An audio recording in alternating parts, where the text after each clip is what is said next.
Rebuild of the favorites. We here for the latest. South side or the north side. Not tuned to the greatest. Home team for the home teams. Both sides got our own rings. On the mound or the long ball. But we don't pull the wrong strings. Yeah. It's that time of the year now. Wrigley or Gantes or the whole league that we hear now. New show with a new mood. Discussions and interviews. Trade rumors that might be. This is Pinwheels and Knife. All right. You good? Everybody good? Yes. All right. We're going to start in 3, 2, 1. What's going on, everybody? It is Thursday, October 12th. Jesus, time is flying. October 12th, and you have found the Pinwheels and Ivy podcast. I am your host, Matt Zawoski, a.k.a. Father Zoe, a.k.a. Southside Zoe. And with me, as always, Mr. Aldo Soto. Every time Bryce Harper hits another majestic home run for the Phillies, it's just another reminder that the Cubs signed Daniel Descalso to a 2-year. Don't forget, he had a very good conversation with the White Sox. $5 million contract, and his dog's name is Wrigley.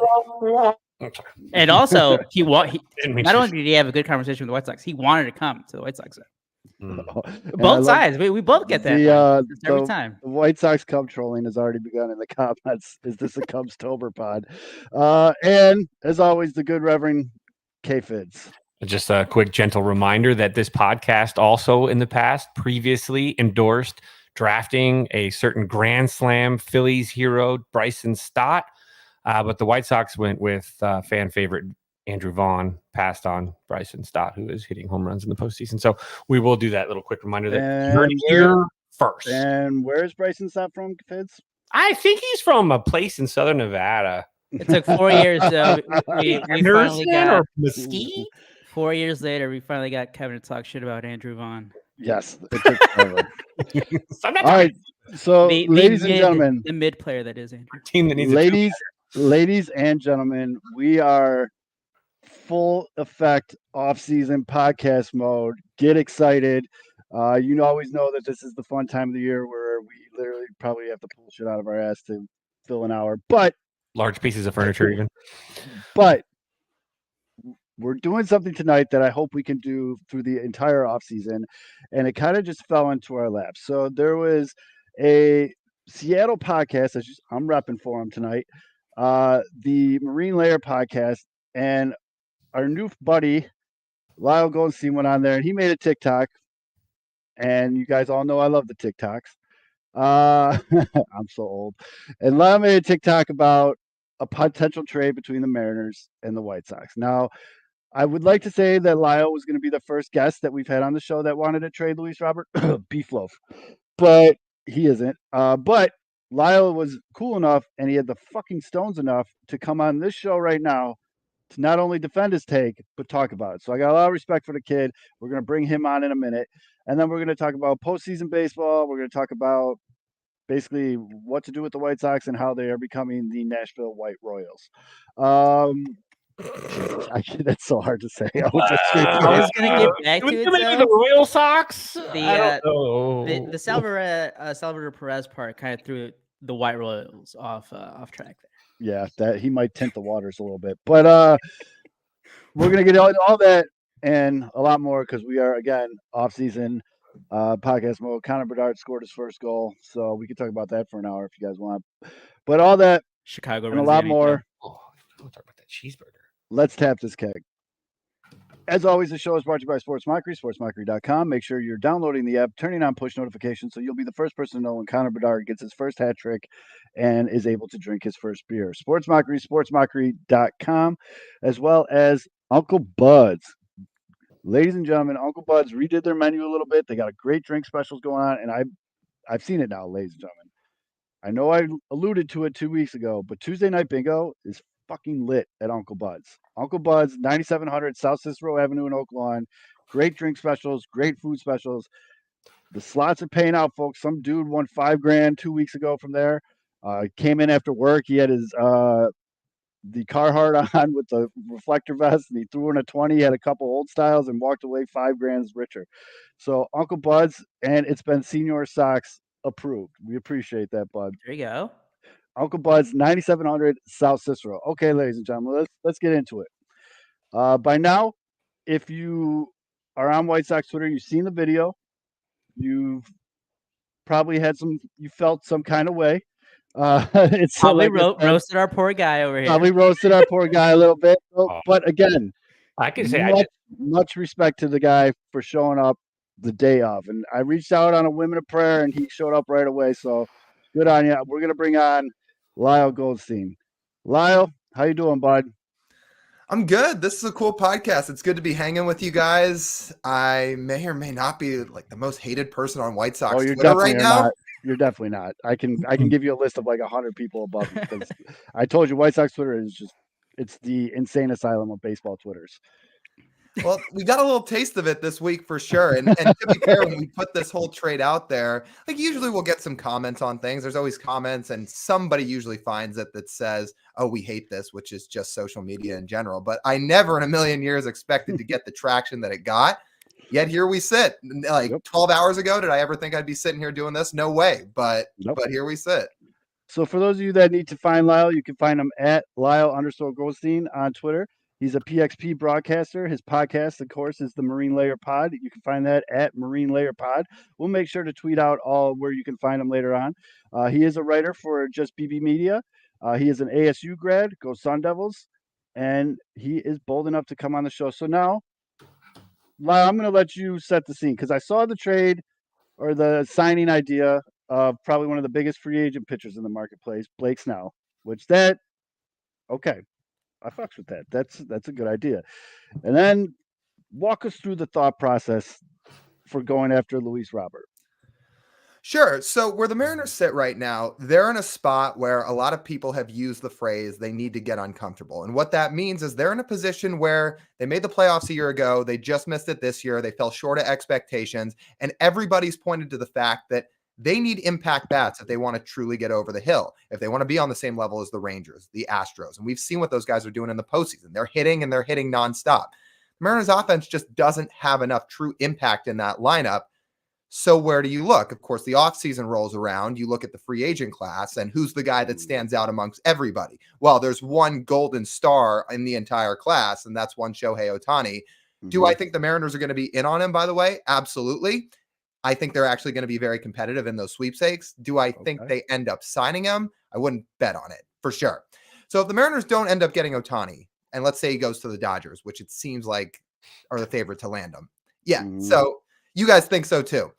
That leaves what is a free agent class of really good starting pitching, not a lot of bats. So if the Mariners, a team that is very, very deep in terms of their rotational depth, want to get offense, what people have started to talk about is, okay, they may have to go sign a starting pitcher and trade some of their young pitchers to go get bats, impact bats. The other problem here is there's not that many impact bats on teams that would be willing to ship guys away. And look, are the White Sox really going to ship Luis Robert away? We talked about probably not. But and to be fair, if you watch the TikTok, we put off-season wish list. This is not happening. Bank it in. We want to see Luis Robert on the Mariners. So do 28 other teams. So this is something we threw out there. And to be fair, before we threw this out, and it's funny I bring this up, we talked to a couple of our friends and a couple of guys at the media company we're partnered with over at Just Baseball who are White Sox guys. So we talked to two different people and said, okay, walk us through this. Like, what would a reasonable trade look like? And we threw out a couple different ideas and we went back and forth.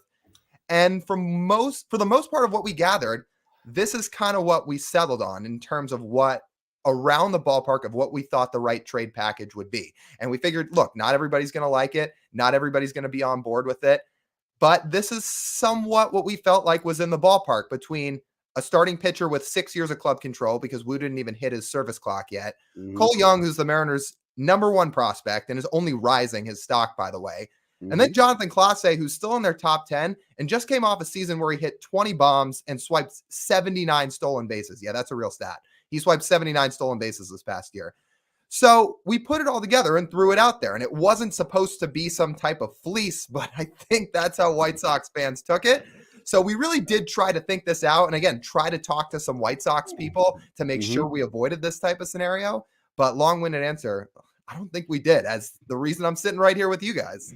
So thank you for that. And I get where you came from with it. And I'll throw it out there. I wasn't really familiar with Seattle's farm system. I had to go to school on it for a little bit. And, you guys got 2 guys in the top 100. And Cole Young would definitely fill a huge position of need. For those of you that don't know, Cole Young is a middle infielder. He played in high A ball this year. His ETA to the show is in 2026. As you mentioned, Class A is an outfielder. He's already up in the bigs, just blazing speed, like 70 plus stolen bases. And that's an area the White Sox need to improve on. But here's where, in my opinion, Lyle, you picked the wrong guy. So not only is Luis Robert the brightest star in a box of shit, he's under a very team-friendly contract for a long time. And now the White Sox have a notoriously shittily cheap owner in Jerry Reinston. He's very cheap. It's the reason why we're in this whole mess, because they won't spend. It's the GM that just left had a lot of exiting comments like, I did what I could with my hands tied behind my back. So that being said, when you have a superstar, who Luis Robert is a superstar, under a team control like that with a cheap owner, that just equals you're giving up a lot more than what you offered to even get him to think about it. So that's where the White Sox fans were scoffed at it right away. Now, I understand why you originally did it. Now, are you familiar with the website? I hate this fucking website so much. Are you familiar with a trade? What do I even call it? Although a trade, it's just called Trade Simulator. Trade Simulator website. Oh, not Trade Roofie. That's different. Trade Roofie's totally no. That's trade offers. That's a Vegas site. That's the so Cosby site. Are you familiar with it, Lyle? I am. And honestly, a few of us have talked about this over at Just Baseball. I think it's one of the worst things to happen to baseball trades because they're never accurate. They're never accurate. You could put 6 mediocre players into a trade for Mike Trout and then say, what makes it worse is like their Twitter account, which, obviously it's good for them. They're promoting it, but like every trade that does happen, they're like running it through our simulation. This was a huge overpay by so-and-so. It's like, well, yeah, it's your system that's just throwing out these random evaluations. Yes. And it's like, well, yeah, so of course you're going to pump up your own stuff. Lyle, you just went up about 15 notches in my book because I fucking hate that website. I hate that website. But a lot of baseball people, that's fans, I should say, baseball fans, that's their go-to when it comes to this. And I'm kind of talking slow because I'm stalling to get this up here. But this is what your trade looks like on the baseball trade simulator. So for those of you listening to the podcast, you should be watching us on Wednesday nights. But if you're listening to it, the value of Luis Robert is 111, and the value of the package that the White Sox would get is 52.30. So you got a little bit of a discrepancy there. So what we're going to do, and one of the reasons why I wanted to bring you on here, Lyle, was one, to talk about it. And you know what? I'm happy I did. You're a good guy. And this is good. Now I got a Mariners podcast to listen to. But also, let's try to close that gap. So what other Mariners? Wait. What if those Mariners guys are actually valued more, though? You're not thinking about that part. What do you mean? Maybe they are valued more than just 52 or whatever it was. You're only seeing it as like, oh, this is a way off. I'm seeing it as trade here. How this machine. We just said that this trade simulation website is shit. I know it is shit, but I'm just trying to make the masses happy because this is the shit that people like. But how about this? Let's flip the script a little bit. We could work something out. Okay. Literally anyone else on the White Sox besides Luis Robert.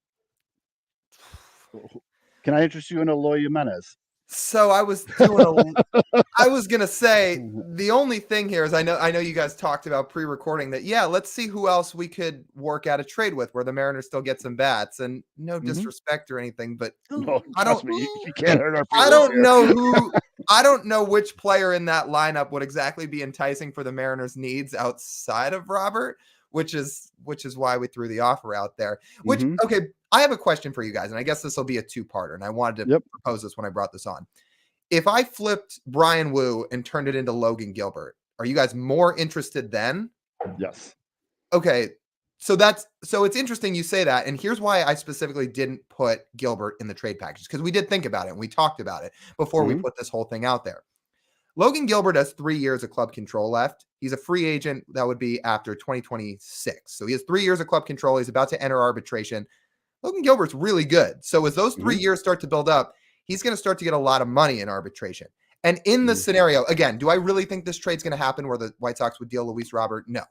It's but in the scenario that it does, I don't think they're trading a guy with 4 years of club control in Robert to go get a guy with 3 years of club control in Gilbert if they're truly trying to rebuild. So in that scenario, I thought Wu was much more valuable to him. And I got to say, I think I got to stand up for our guy, Brian Wu, here, because he's getting dragged through the mud amongst White Sox fans. I'll tell you guys what, I think his value's way higher than people are giving him credit for. So I don't know if you guys are big analytics guys or not. We are. We certainly are on our podcast. Like Wu's baseball savant page for just being a rookie, number one, is pretty off the charts. And when you look at his numbers a little bit closer for the year, so he got blown up in his debut, which was on a little bit of short notice, by the way. And he got blown up in his last start. Both of those were in Texas. His 15 starts for the year between those, this was a guy with a 3.32 ERA. His xERA was just under 3.5. And what makes him so special is he's got stuff that people now legitimately sit and say, this guy has the potential to be a frontline starter. So I know everybody saw the name Brian Wu and thought to themselves, oh, well, this is nothing. I think a lot of people in the baseball world value Brian Wu a lot higher than maybe some fans realize. And again, combined with the fact that he has not even started his service clock, so he'd have 6 full years of club control. Yeah, there's a savant page as you pull it up for just being a rookie who's not too far removed from getting Tommy John surgery, by the way, and hasn't thrown that many professional innings. This guy's got like serious stuff. Like people don't hit his fastball. His fastball barely, like I have this article pulled up that I wrote about Wu and their other rookie Bryce Miller earlier in the year. But when Wu was pumping fastballs this year, I want to make sure I find the exact number just to make sure I get it right. But they were hitting something like under 200 against his fastball. Yeah, it was an expected batting average. So again, analytics here. 195 against his fastball, just as a rookie who didn't throw that many innings. So again, like I feel like I'm trying to stand up here for Brian Wu because I truly think he has the potential to be a frontline starter moving forward. And maybe this isn't going to resonate with White Sox fans. Maybe they still think it's not enough, which is totally fine. Everybody's entitled to their own opinion. Right. But I really think Wu like has a chance in 2 years to be somebody that's in all-star games. So maybe we'll have to circle back to this in a couple of seasons. Oh, I wanted to try to make my Brian Wu pitch here because I think he's really good. Like year 3 of this White Sox rebuild when they have nothing still. Yeah, then they'll trade Robert. Then they'll trade Robert. There you go. There you go. So the reason why Lyle, I don't know if you know this, but the Sox, they're not trying to rebuild. They're gonna try to trade for Salvador Perez. They want to get a Whit Merrifield. They're trying to just be the Kansas City Royals. Like they're going for it. I don't know what that is. They're going for something. So I saw that today. So Lyle, this is where Aldo sarcastically just destroys my White Sox. This is what happens when Sox fans talked all that shit and won like 2 playoff games. Yep. Never sarcastic. For whatever it's worth, and I hope I'm not offending anybody on this podcast. It is very you didn't say with all due respect. Okay. With all due respect, here's a good start. You're good. You're clear. I could not stand 1 second of the Tony La Russa era, even as somebody who is not a Mariners fan. From the second that hire was made, I could not stand it. This is my guy. Yeah, I was so thrilled to see that guy just step away when he got the job away when he stepped away, like a year ago. Kiss Bellinger goodbye. But yeah, so I don't know. Like maybe that resonates with. Maybe that resonates with White Sox fans. As I was never a Tony La Russa guy. A majority of them, yes. Okay.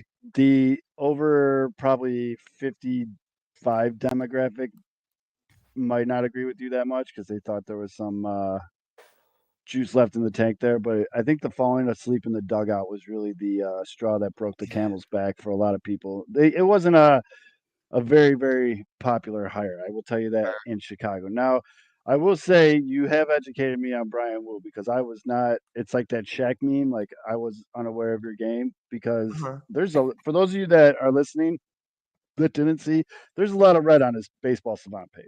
It's a lot of red. And he is the type of guy. It's just, can I interest you in a Yoan Moncada?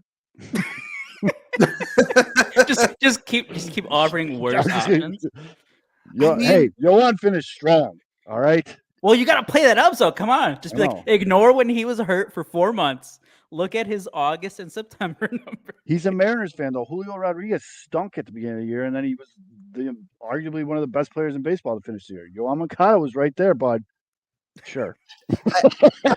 What would Yoan you guys? Moncada is Julio Rodriguez. We just said it. Come on, Lyle. You guys said it, not me. So how about this? Let's say hypothetically the Mariners were interested in Moncada because infield bats is an area of need. I mean, they could just use bats in general. But say they were interested, what would you guys as White Sox fans be looking for in return? Not as much as you think. His contract, I know you probably don't know it off the top, but it's not great. It's not only great. One more year, though. I know he did Guaranteed. finish the year. I mean, sarcastically, he did finish the year very strong. And a lot of people believe that he was battling a nagging back injury for most of the season, and he finally got healthy. So a switch hitting third baseman, the glove never faded. He's got a fantastic glove. He is a very good fielder. That never went away. It was the pitch or the hitting was dog shit for the first probably 3 months of the season. But again, it was a nagging back injury. You do need to keep him out of shitty small town bars. That's something that comes with it. He loves Northwest Indiana, which I don't know how familiar you are with that. The region is it's an interesting place. We'll put it that way. And also, he does have a music video that everyone will throw in your face anytime he does something remotely bad. And that you will throw in their face when he does something great. Yeah. Oh, when he hits a home run, the GIF. It's your whole Twitter feed is that GIF of him dancing in his music video. Like a onesie. So I'm learning things about the White Sox world here. This is cool. You're wondering why there's such a shit show. Yeah. Music videos. Here. I'll ask you this, Lyle. How happy are you with Eugenio Suarez? So we just gave out some of our infield grades on our podcast. We gave Gino or Eugenio Suarez, I believe. Yeah, we gave him a B-. So the guy put up better than a 3-WAR season when you use F4, and most of that was stemmed from defense this year. So I don't think anybody's questioning what he did on the defensive side of the ball this year, which are some huge strides compared to what he did just a couple seasons ago when he was in Cincinnati. Problem is, he really did not hit to the level that they needed him to hit this year. He was expected to be one of their true thumpers in the lineup. And this is where the Mariners ran into a lot of issues this year, is the guys they were relying on didn't play to the level that they quite expected. Like Eugenio Suarez didn't have his best year. Teoscar Hernandez certainly did not have his best year. Julio struggled early. Outside of JP Crawford, who was seriously just a sensation this year. I did not know how good he was until I looked up his stats right now. His WRC plus was higher than Julio Rodriguez. Yeah, it was. It was 13th in all of baseball. It was 6th in the American League behind, we just talked about this the other day. It was Shohei, Corey Seager, Kyle Tucker, Isaac Paredes, and Yandy Diaz. So like 5 real bats are the guys he ranked behind.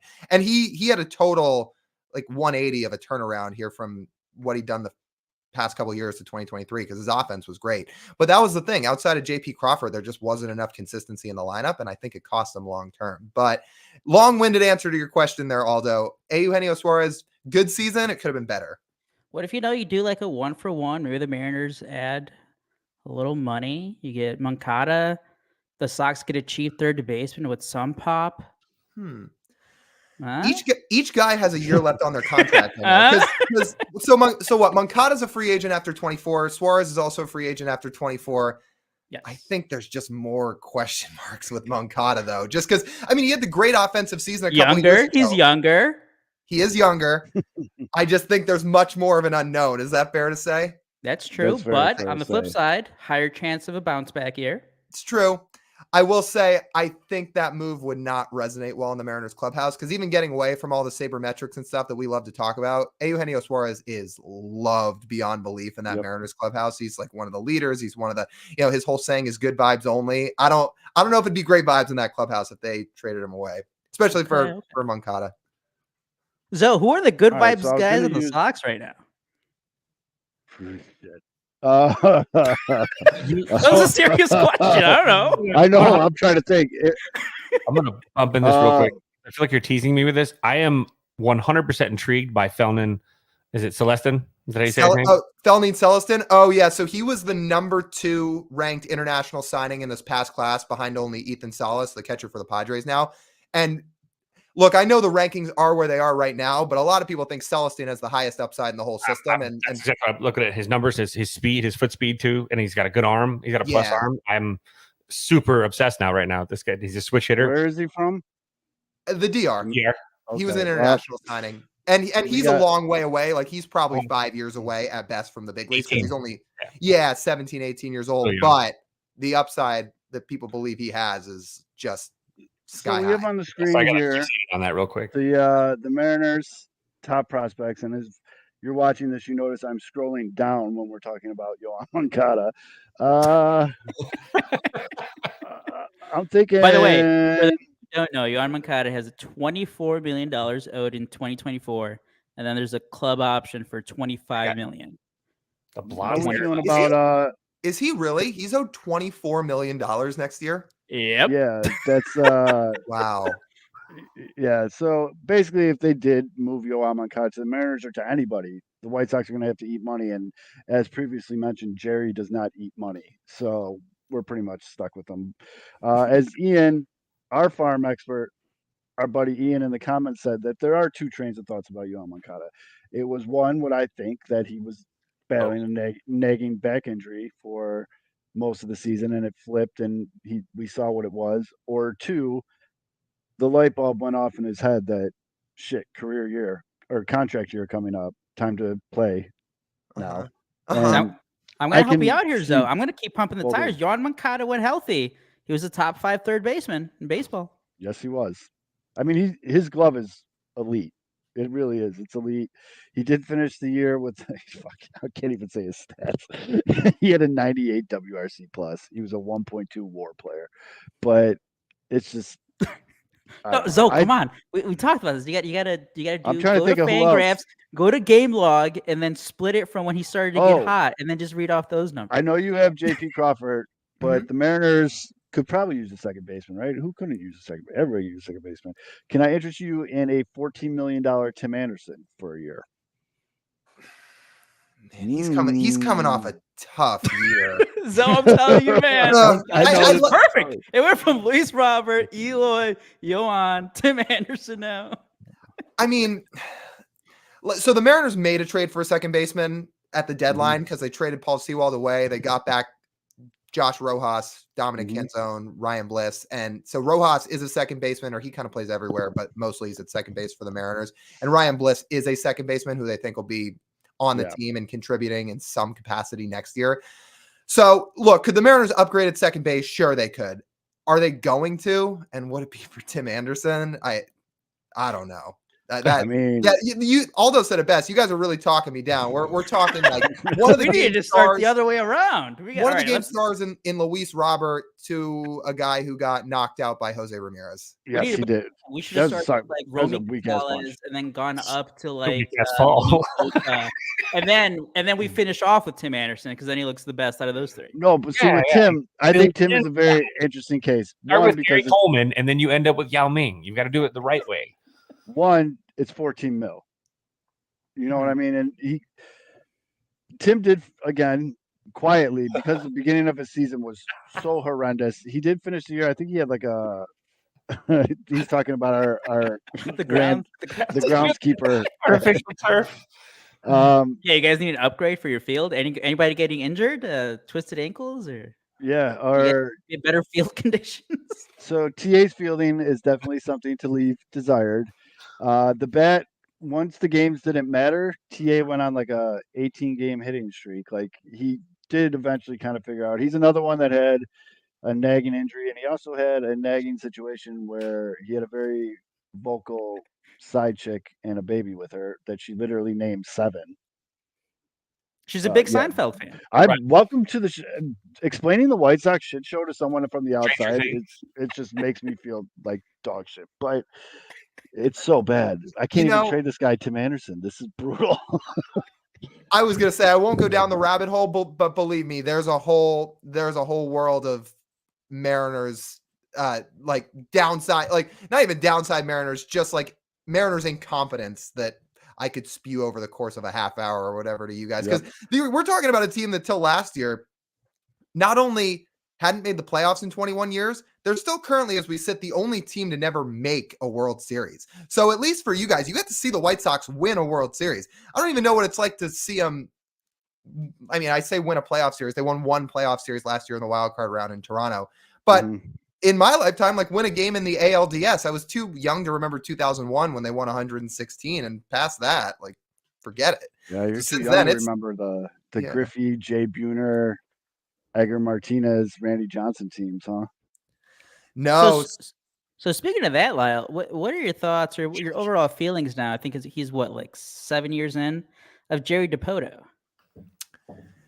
Well, he didn't make a lot of friends in his end of season press conference last week. I don't know if you guys saw any of that where he did you guys see any of that by chance? Maybe not. No, did not.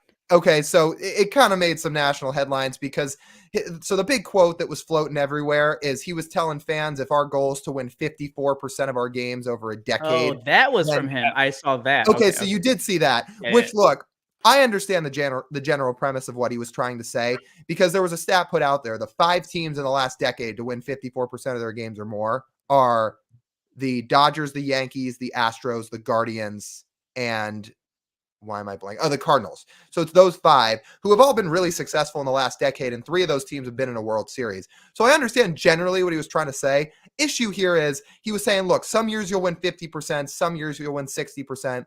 Issue is the Mariners have never had a 600 winning percentage in the DiPoto era, so he's throwing out numbers that haven't happened. And you also can't really expect those numbers to resonate with a fan base 2 days after you disappointed in a season that involved missing the playoffs. Yeah. So it just the timing of it wasn't great. The way it was worded wasn't great. So he didn't make a lot of friends with that. That being said, Jerry DiPoto is by far the best Mariners GM or president of baseball ops that I've seen in my lifetime because the two guys that were before him, in Bill Babese and Jack Zarenzik, were just nightmares. I mean, I swear they had zero direction. It felt like they didn't know what they were doing half the time. There are criticisms of DiPoto, and what you'll find in a lot of Mariners Twitter, if you spend enough time looking through that whole Twitterverse, is most of the fan base complains that they think the team doesn't spend enough money and they don't invest enough resources in the big league roster. Welcome to the White Sox. Okay, so wow. We're similar in that way. Look, we're 2 franchises that have gone through a lot of misery, so we can relate in a lot of ways. But I will say with DiPoto, what he's done well is he has built up the farm system. He's hit on a ton of draft picks. A lot of trades have swung in his favor. So there are a lot of aspects that he has done really, really well. And he's also very clearly a smart guy. He's well-spoken. He tries to resonate with the fan base for the most part, maybe outside of last week. So for the most part, I am a Jerry DiPoto fan, and I back most of the things that he has done in his tenure. I mean, you want to look at just a couple of the first round draft picks he made in a row, just between you get Logan Gilbert in 2018, you get George Kirby in 2019, then you got a couple of arms late in 21 between you got Bryce Miller in the 4th round, Brian Wu, who we talked about earlier, obviously in the 6th round of 21. White Sox legend. Exactly. White Sox legend. Yeah. But no, I think he's done about as good a job with the payroll restrictions that he has from ownership as he could do in his tenure. So hopefully he continues to build on it and they actually start to spend some money. But yeah, for the most part, I'm happy with where DiPoto's got in the club. Who owns the Mariners? I honestly have no idea. So his name's John Stanton. He took over in 2016, and basically the criticism of him is he never really speaks out in front of the fan base, which I guess owners in general don't do that many pressers. But I think a lot of fans feel like he owes people an explanation, especially after this season, for like, are you going to spend money? Why haven't you spent money in the past, et cetera, et cetera. So that's basically people's biggest gripe with him, is they feel like he is just another cheap penny pinching owner who doesn't want to invest in his ball club and questions why he bought it in the first place. So it's probably not that different than Jerry Reinsdorf, but Stanton doesn't have the track record that Reinsdorf does, obviously. So I'll sum up Jerry Reinsdorf with one quote, and I'm not sure if you're familiar with this. A former owner said that when he bought the team, he reached out to Jerry for advice. Okay. Jerry's advice to him, and I quote, "We're always strive to come in second place. It doesn't cost as much as coming in first place, but it leaves the fan base still giving them hope, and they'll still come to the game and spend money." That actually kind of it's cruel, but it makes sense. But that's what we live under here.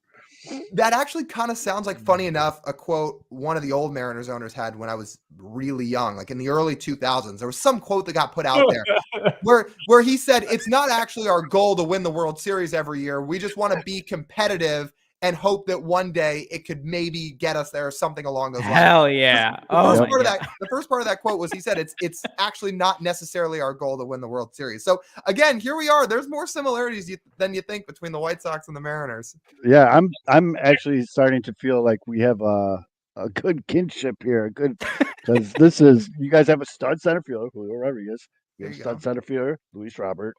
You have an owner that doesn't. The only time Jerry Reinsdorf spoke to the fans this year is when he fired our GM and president. That's the only time he got in front of the mic. They've had some off the field issues, and some more severe than others. I think he led off that press conference, by the way, being like, "Oh, and by the way, the gunshots came from outside the stadium." Yeah, like that's and he did like a thumb magic trick where he made it look like it was after the gunshot ordeal happened that a reporter, Jerry, was on the field, like watching BP, whatever, like socializing. I think the former Steelers coach, Bill Cowher, was on the field for some reason. Yeah, Jerry was down there talking to him and his wife, and a reporter saw him and was like, "Oh, cool, there's the owner. I should ask him about this gun ordeal happening on the south side." He went up to Jerry and was like, "Jerry," and Jerry's just like, "No, dude, fuck out of here." And he just walked away. Like, "I'm not talking to you. Go away." Jerry didn't leave. Jerry stood there and smoked a cigar, but he told the reporter, like, "You go, like, leave me alone." And that's the pull he has here, I guess. And he owns the Bulls too. So this is why Chicago sports suck, and we're all clinging on to the hope of an 18-year-old hockey player. But yes, he owned the Bulls, who, when I was a young man in the early 1990s, I'm still fixated on you saying when I was really little in the 2000s, I wanted to cry. I feel like I watched The Last Dance closely enough to kind of get the feel of what Reinsdorf is like. That guy owes Michael Jordan a lot. Yeah. Oh, he fell into it. I mean, he didn't even draft Jordan. He bought the Bulls the year after. Right. Like, right. That's right. Oh my God. No, Jerry has done nothing for the city except for drive everyone fucking insane. But all right, so Lyle, you've been very generous with your time, and I'm really glad you came on. I'd love to have you and your co-host on again, maybe during the season. We could talk about happier things. Playback when they play the Mariners. Yeah. So I don't know if you're familiar with Playback, but it's an app where we watch the game. The game is on the screen behind us, and it mutes the commentators, and we just do a show while the game's playing behind us. And that's a great idea, Fitz. We'll do a Mariners Sox game one day. But yes, Lyle, real quick, tell everybody where they can find you and your show, and when your show airs, and how they can watch. Sure. So the name of our show, I know you talked about it at the start, but it's called the Marine Layer Podcast, or the Marine Layer Pod for short. We're everywhere. We're on Instagram, we're on TikTok, we're on Twitter, we're on YouTube and YouTube Shorts. We've got audio sides of the podcast on all your audio platforms. Again, video sides on YouTube. We try to have a lot of really cool guests on. We usually have guests on just about every Wednesday, and for going on about 10 months now since we started this podcast, it's been cool to have some of the people that we've had on, which has been fun. And we do a lot of unique stuff, we think, on social media too. Believe it or not, for you White Sox fans, we do more than just throw Luis Robert trades out there. Like, we've been lucky enough to get media passes for a lot of the games this year, where we do a lot of fun mini mic questions with players, to get players on the channel and kind of give that door of a opening to fans, to let them, give players a little bit more of a platform to talk about some things that they might want to talk about than your general media questions all the time. Like, we ask them some really fun stuff. We've gotten some cool answers out of it. So that's across all our social media channels, again, our podcast, or wherever you'd find your podcasts. But yeah, that's where you can find us. You can find me at Lyle_Goldstein. You can find my buddy TJ, who I do the podcast with, at TJ Mathewson. And I guess final parting word here. Well, thanks so much again for following along. We appreciate it. Final parting. Hey, this is really great. I mean, hopefully this is now a sign that maybe White Sox fans think at least I'm 1% smarter than they thought I was before I got on this show. Hopefully. And I'll just say my final parting word is this for all the White Sox fans out there. Just try to put some respect on Brian Woo's name. If you don't want to trade Luis Robert, I totally understand. But I think Brian Woo deserves a little more respect than people were trying to give him on social media over the last day or two. So that's all I'll say. And let's circle back to this in like 2 or 3 years and see where he's at, because I truly do think he's got the stuff of a this is now officially become a thing. Brian Wu is going to be a thing on this show. We're going to be following him closely, bud. Felnin. How do you say his name again? Felnin Celestine. I have 2 really quick things before you go. One, the mini mic things you guys do is awesome. Don't downplay it. It's fucking hilarious. And the one you just did about Babe Ruth being real, I was cracking up, like verbally cracking up. That was very funny. I'm super jealous that you root for a team that appreciates non-traditional media, because the White Sox, if I try to go on the field with a mini mic, I'd be in jail right now. Like they do not like podcasts. The White Sox have a history with being on. They do not. No, we can't have nothing to do with that. And 2, real quick, just a little bit of a warning. Where is he? I want to pull. What the hell? Where was that guy, Aldo, that I was talking about earlier? Oh yes, beware of middle infielders that are under 5'7". Oh, the Ryan Bliss kid that's 5'6", 165 pounds. Yeah. As a former Nick Madrigal fan, actually, I'm so glad you brought this up. So be wary of the tiny little infielders, because they'll break your heart. Well, no, speaking of that, Lyle, before we send you on your way here, I read an article the other day that the Mariners trying to get more contact into the lineup. Mm-hmm. You know who makes a lot of contact? Like he's going to try to 99th percentile. Nick Madrigal still has, I believe, 3 or 4 more years under arbitration control. Interested in Nick Madrigal? He can play third base now. He's like Gold Glove caliber at third base. West Coast guy. He is a West Coast guy, Oregon State guy. So I'm a huge Mariner fan, obviously, and the podcast we do and the content we do is Mariner stuff. But actually, over at Just Baseball, I do some national stuff too. Because above everything, like I'm sure you guys are, I'm just a big baseball fan, and I like to follow the league very closely. So I know the whole sales pitch on Nick Madrigal here will be that he doesn't strike out and he makes a lot of contact. Doesn't he also basically never walk and hits for no power? That's true. He just basically summed up his whole game. Okay, that's true. I don't know how much I can buy in on that. A lot of contact. He's a very good 9 hitter, because he flips lineups really well. He'll get on base to get your 1, 2, and 3 hitters a chance to get an RBI. Not the smartest base runner on the planet, though. He was touted as having the highest baseball IQ when the White Sox drafted him. He has made some of the dumbest base running mistakes I've ever seen in my life. Nick Madrigal is like the perfect 1980s player, because you just see the stats. You're like, he hits for a decent average. He plays solid defense. You got to have him in your lineup. But you're right, Lyle. Too smart for us. Too smart. All right. I'll put that one in the back pocket. How about that? I'll think on it. If you ever want to appeal to the old school fans, write up Mariners should target Nick Madrigal in a trade. Okay. That is duly noted. Well, hey, seriously, Matt, Aldo, Kevin, this has been really cool. I'm glad I got to hop on with you guys. Hopefully now we're podcast friends here going forward. And absolutely, bud. Yeah, hopefully we can keep this going long term, because this has been a bunch of fun. So thanks so much for having me on. Absolutely, Lyle. Thank you again for your time, everybody. Lyle Goldstein, go follow the Marine Layer. I keep wanting to say Mariners. The Marine Layer podcast. We will tweet out all their handles as well. I saw some of you in the comments already say follow and subscribe. That's what it's all about, everybody. So, Lyle, thank you very much, bud. We really appreciate it. Yeah, thank you guys again. This was great. All right, take care, bud. All right, ladies and gentlemen. That was Lyle Goldstein from the Marine Layer Pod.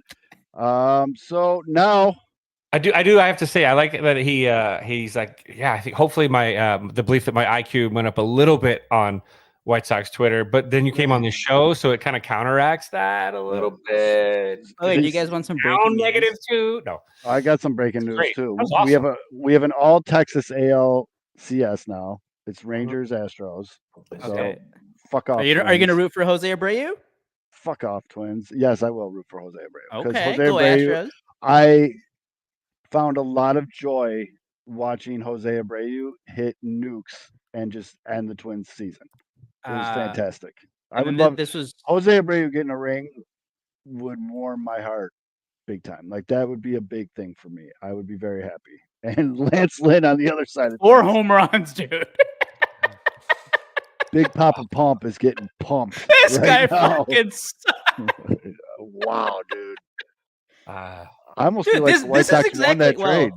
I don't think the Astros hit that They're many gonna home runs. sweep Like the they were Dodgers. hitting them like hell last year. Or The 2 years ago. Braves and the Dodgers are going to be out of the postseason. It's going to be the Phillies and the D-backs to go to the World Series. I mean, think about that for a second. And I'm totally Bob Nightingale-ing it, but I don't care. Bro, the Braves are getting beat like they stole something. Because not only is Bryce Harper just hitting fucking nukes all over the place, he's staring motherfuckers down while he's rounding the bases. He's going like this when he crosses home plate and shit. Like he's fucking.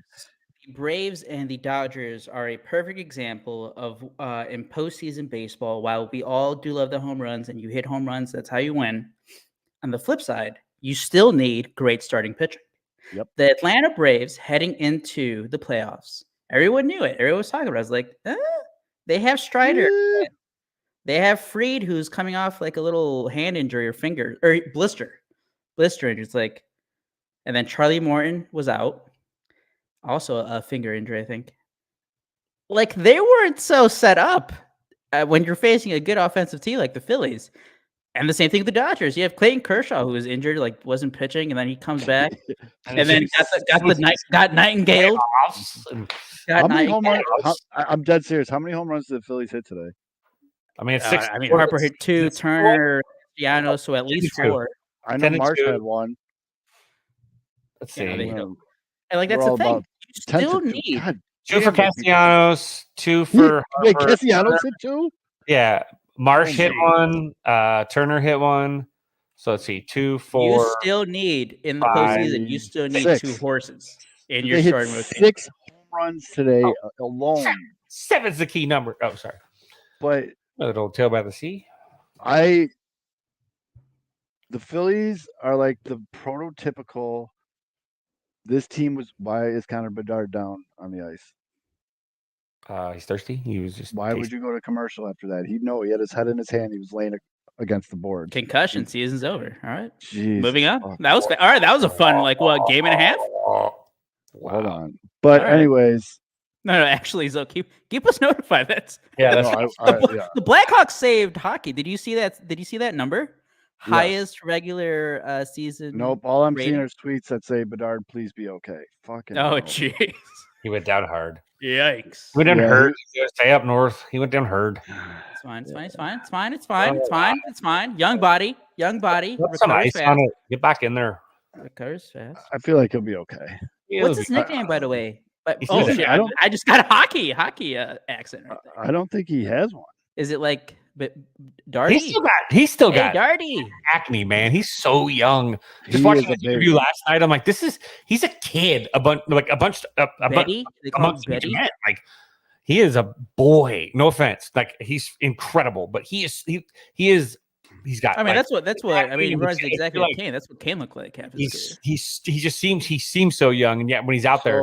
The Diamondbacks 4 home runs in the first inning is the first time that's ever happened in the playoffs in baseball history. I mean, Lance Lynn is didn't Lance Lynn give up like 40 home runs? They're all solo though. I guess that they got that going for him, which is nice. Wait, Bedard's back up. He's skating. All right, it's fine. Holy shit! Like I couldn't breathe here for a minute. Like I was just like, no, please, we need one. Just give us one decent team, for Christ's sake. And Lance Lynn is out of the game, folks. So I'm going to bring up the movie scene that I bring up every time this happens. It's from Major League 2 when Wild Thing pulls up to the fancy hotel and the valet goes, "Oh, Mr. Vaughn, I thought you were pitching tonight." And he goes, "I did." And he goes, "Oh, my bad. I turned the game on in the second inning." And he closes the door and drives away with the car. That is the Lance Lynn treatment tonight. Bedard's back on the ice. He just said, "I'm fine" to the referee, which I just read his lips. He's going to get his mouth washed out with soap because he said fuck, and his mom's in the stands, which what's up, Mr. Bedard? But yeah, it's looking like we're going to get a Arizona, Philadelphia, NLCS, which don't lie, no one fucking called that. There's really only one team from the East, basically, at this point. Everything else is Southwest. And then we're having an all Texas, which I'm sure Major League Baseball's thrilled about. If I had to bet right now, ALCS. I mean, Houston and the Dallas area, they're still big what's it called? Bro, Big markets. You want a Philadelphia LA series. You know what I mean? You want a coast to coast big market series. I feel like the It's Dodgers. Central I don't Time know about Zone, the though. That's Dodgers, the thing. man. It's Central Time Zone, so you got that as Nobody cares about the Diamondbacks. No one in Arizona cares about the Diamondbacks. Is that still really the case? Like, I mean, it looks like the stadium's pretty full, but like, I'm it's dead but like serious. that's the thing. You know how like I don't know how to explain. Like, there's just like a It's finite like the amount Devil of Rays. Diamondbacks fans. Yeah, it's like the Devil Rays. It's like down in Tampa Bay. It's like, yeah, people care about like the people who care about baseball. They care about baseball. But, like, it's not like you're getting like everyone being like, oh yeah, like our Diamondbacks. Like, I don't know. Right. It's just not. I get it. It's like the Devil Rays. I mean, there's not. And then the other thing, I mean, the Diamondbacks are a newer franchise. They've only been around for like what 30 years. So like they don't have that long history of generational fan base. attendance yet. By the way, I was gonna say, so out of these teams, it looks like the Diamondbacks are gonna advance. The Phillies are just kicking the shit out of the Braves every game, it seems like. And then we have the All Texas ALCS. I think right now out of those 4 teams, though, I would pick the Rangers as my World Series winner. I feel like the Rangers got a shit ton of momentum. They went in and fucking curb stomped the Orioles, dude. That was a beatdown. Like, none of those games were like really that close. Nope. And also the Rangers are using Creed as their rallying song through this playoff push. So I mean, that's fucking game over right there. Although if they don't win, will they be listening to My Own Prison all off season? Maybe. I'm rooting for Jose Abreu, but I would not be mad. I'm not mad about either team because I could justify if the Astros win, I'll be like, all right, go Jose. And if the Rangers win, I think the Rangers are just a fucking extremely well put together baseball club. The Rangers, and that's the thing. We've had a couple teams. I'm saying we as like baseball fans who want to see our teams get the best players. We need to root for the Rangers and the Phillies here because those are the teams that went out year after year to spend big money on free agents. Like we need them to win because we had a couple failures with the Padres. The Mets blew up in like half a season. I mean, the Dodgers at least get to the playoffs every year. But they have one ring in this whole thing, and it's during the COVID season. Well, that's true. Well, okay, so the Dodgers' problem is, and I think this is what everybody. Why was everyone bitching about the playoff format last week or this week? It's the playoff format. That's what it is, guys. If you don't like it, because their team were the ones getting knocked out because they had exactly. Take a time machine to 1980 when it was just like the NLC, like the East and West. Yeah, like this is what the playoffs have been for a while. Like grow up, like it's like it is. It's the beast. I personally don't win so many games. I don't know. Sorry. I love this play. How many times have I said during the course of the season how I think it's awesome that teams that we don't normally see winning are winning, and the playoffs, especially in every sport right now, there's so much parity throughout the sport.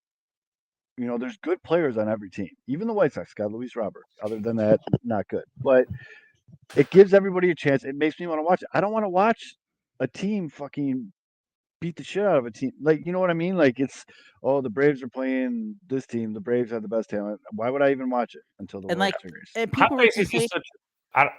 can you say that Turner is not like big game? He started this entire calendar year with the World Baseball Classic with all that excitement and incredible performance. Now he's doing the same thing in the postseason. Wild ride for Trey Turner this year. Well, he's been in MVP since July. Right. So and this WBC first half of the season, second half of the season. That standing ovation that he got. He's earning every penny that he was paid, and I know there's a lot of discussion this entire season, like who got the best of. I'm sorry, but I believe that the Phillies signed the best shortstop on the market, and he's the best shortstop in 2023.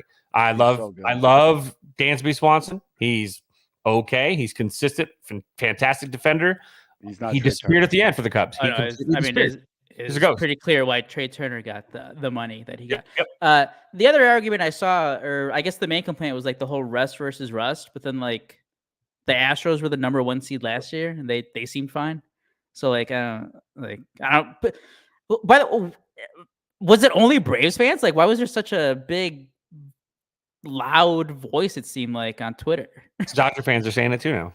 Oh, I get it. Yeah, Dodger fans. I mean, the Dodgers is just every fucking year, though. So you kind of lose.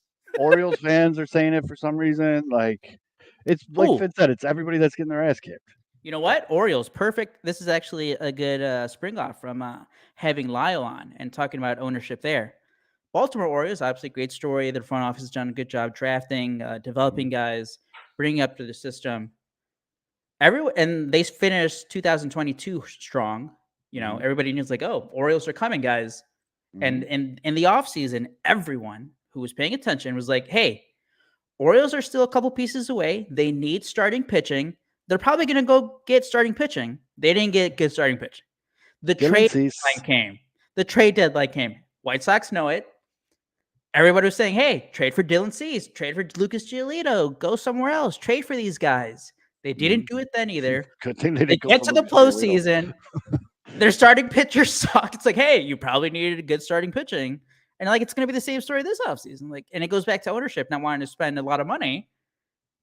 This is what you get. You can have a 101 win team. If you don't have starting pitching, you're going to get fucking bounced. You're going to get smoked. And pitching is so invaluable. And it's so hard to get. And the Mariners, actually, for what it's worth, the Mariners are pretty loaded up. Now that I'm a big Woo fan, the Mariners, though, have a solid. Have you been wooed yet? I have been wooed. I was trying so hard not to make that joke when you were talking about him. I didn't want this kid to be like, these guys are old. And these fucking losers. These fucking old guys. Wooed. Beat it, old man. But someone Sneaky said it by Kevin, never saying his age. Somebody said it in the comments too. I don't know who said it, and I apologize, but the Rangers are doing all this without Jacob deGrom too. Throw a healthy deGrom in that rotation. And Max Scherzer, who's I think is coming back. Yeah, he's been doing bullpen sessions. But that doesn't do anything to chemistry. Like a pitcher coming back is not. It's a totally different because they're in their own little world in that clubhouse too. Him coming back is just like, you go do your work because you really only work, one day. Said it. Yeah, and this was another example with the Rangers at the trade deadline. I think during that time they were still leading the West, and they ended up being a wild card. And I think they blew it in the last weekend of the season, but that didn't matter. They went out at the trade deadline and they traded for Jordan Montgomery, who has been phenomenal in the playoffs. Yep. So bam, like you have to be aggressive when you have an opportunity because, as we've seen with the Dodgers, you can keep getting there over and over again. Yes, we always say you want to get there as many bites of the apple, but you have to capitalize. You have to be aggressive when you get these chances. And like the Orioles, great story, but man, that's still a fucked up ownership that just wasn't aggressive and hasn't been aggressive. To your exact point, although usually when you go to a team's top, 30 prospect page, at least 2, 3, 4 guys in the top 10 are pitchers. You go to the Orioles top prospect, which they have some absolute studs. You have to scroll all the way down to 10 to see their first pitcher in their farm system. I mean, everybody knew it. Everybody knew it's like, hey, Orioles, they need pitching. They need pitching. They need pitching. We kept saying they need pitching. Yep. And I mean, granted, they have Jackson Holliday, Colton Cowser, Heston Kjerstad, all these guys coming up. So they got horses to trade for pitching. But it's just they got to pull the trigger. I think they got gung shy because the rumors that were going out there was the White Sox would get one of those 3 that I just mentioned back for Dylan Cease, and the Orioles, they got scared. They didn't want to do it, and they went with the lesser option, and now they're in Cancun. It is what it is. It's these playoffs have been fun though. I will say that there hasn't been really too many like insane games. That game 2 was it game 2 when Atlanta won by that weird double play? Yeah. That was dope. But we have seen a lot of kind of blowouts. I'll give the Diamondbacks a lot of credit. They're fucking showing up with the sticks, boys. I mean, they are fucking hitting. From what's left, I'm thinking it's a Philly Rangers World Series, and I think that's going to be a really fucking fun series. I really do, because folks, hate them, love them, indifferent, whatever. October Bryce Harper is just a fucking electric factory. That guy is insane. I mean, he's every bit the superstar that he's been since he was drafted, when he was with the Nationals, the Phillies. I still remember his first year with the Phillies in 2019 when he had a down. I'm doing this in quotes for the podcast listeners. He had a down. Oh, what is this? He had a down year. and he had like an 880 OPS or something. And people around the league were like, "Oh, Bryce Harper not worth the." By the way, he's only making $25 million a year. Yeah, I think Marcus Stroman is owed that in 2024. As long as he doesn't get kicked out of a big game by drawing a line in the dirt, he'll be fine. As long as he keeps his cool, because that's what cost his team a College World Series, was because he drew a line in the dirt and couldn't stay in the ball game because he got ejected. But that's the biggest thing for him, is just how will his head keep him. He plays so big, and he is as big as and as bright as the lights, but he also makes dumb moves like he did to end the game the other night. But you take the good with the bad with him, because the good is too incredible. The good is great, and the bad is just not good. It's not bad. Does that make sense? Yes. I don't know if that. And honest question: does Lance Lynn just retire? No, dude, come on. So someone's gonna give him like $10 million next year. Can we? Was he out of shape, and was Steve Stone right? No, I think he's just old. Oh, okay. I think the sure seems to be that Steve was right. Lance Lynn. I mean, Lance Lynn, why are we acting like Lance Lynn wasn't like always fucking fat? He was always a fat guy. Yeah, he was always a fat guy. This dude was fat when he was with the Rangers like 3 years. The way he fat with the Cardinals. But the way he has to work with the pitch clock alters how he takes his breaks and gets his breaths, and he hasn't been able to adjust to it. Period. Yeah, that's John Smoltz was talking a lot about that the other night, and you can still work fast, but sometimes you need 30 seconds between pitches. Sometimes you only need like 6. So the fact that it has to be even keel all the way across the board for him, he doesn't take the blows when he can get them. Like he has to take the same blows. Is obviously it's a weird phrase to use for breath. Breath. Yeah. Sorry, when I was in high school, my dad wanted to pull me out of the game, and I was running up to the court, and he goes, "You need a blow?" And I'm like, "No, Dad, I'm good. I got a girlfriend." And I just kept running, and I was so fucking dead on the ride home. I was going to say that was a very bad ride home. It's a church league basketball game. I wouldn't completely discount that, and then I think more to the out of shape talk is he's an aging pitcher. Could be. There was going to be. He's 36. Like he's not 2021 like Cy Young vote getter Lance Lynn. Like there was going to be regression. This is what happens when you're a strike throwing pitcher. You're going to get hit. When your stuff declines just a little bit, you're going to get hit hard. And that's what's happened with Lance Lynn. Like, I don't think it's like, Lance Lynn, he got fat. It's bad now. It's like, Lance Lynn probably, hey, number one, maybe did get a little more fat. Number two, pitch clock messes up his rhythm momentum. Number three, he's 36 years old. Which for the 36-year-olds listening, we're talking about baseball age. Yeah, you're still young. Yeah. You're still young and beautiful. I told you I can give you 5 good innings. You still love me. Young, beautiful. I'm still like Gatsby song. Somewhat depressed about how I literally could not think of a legit trade for that kid.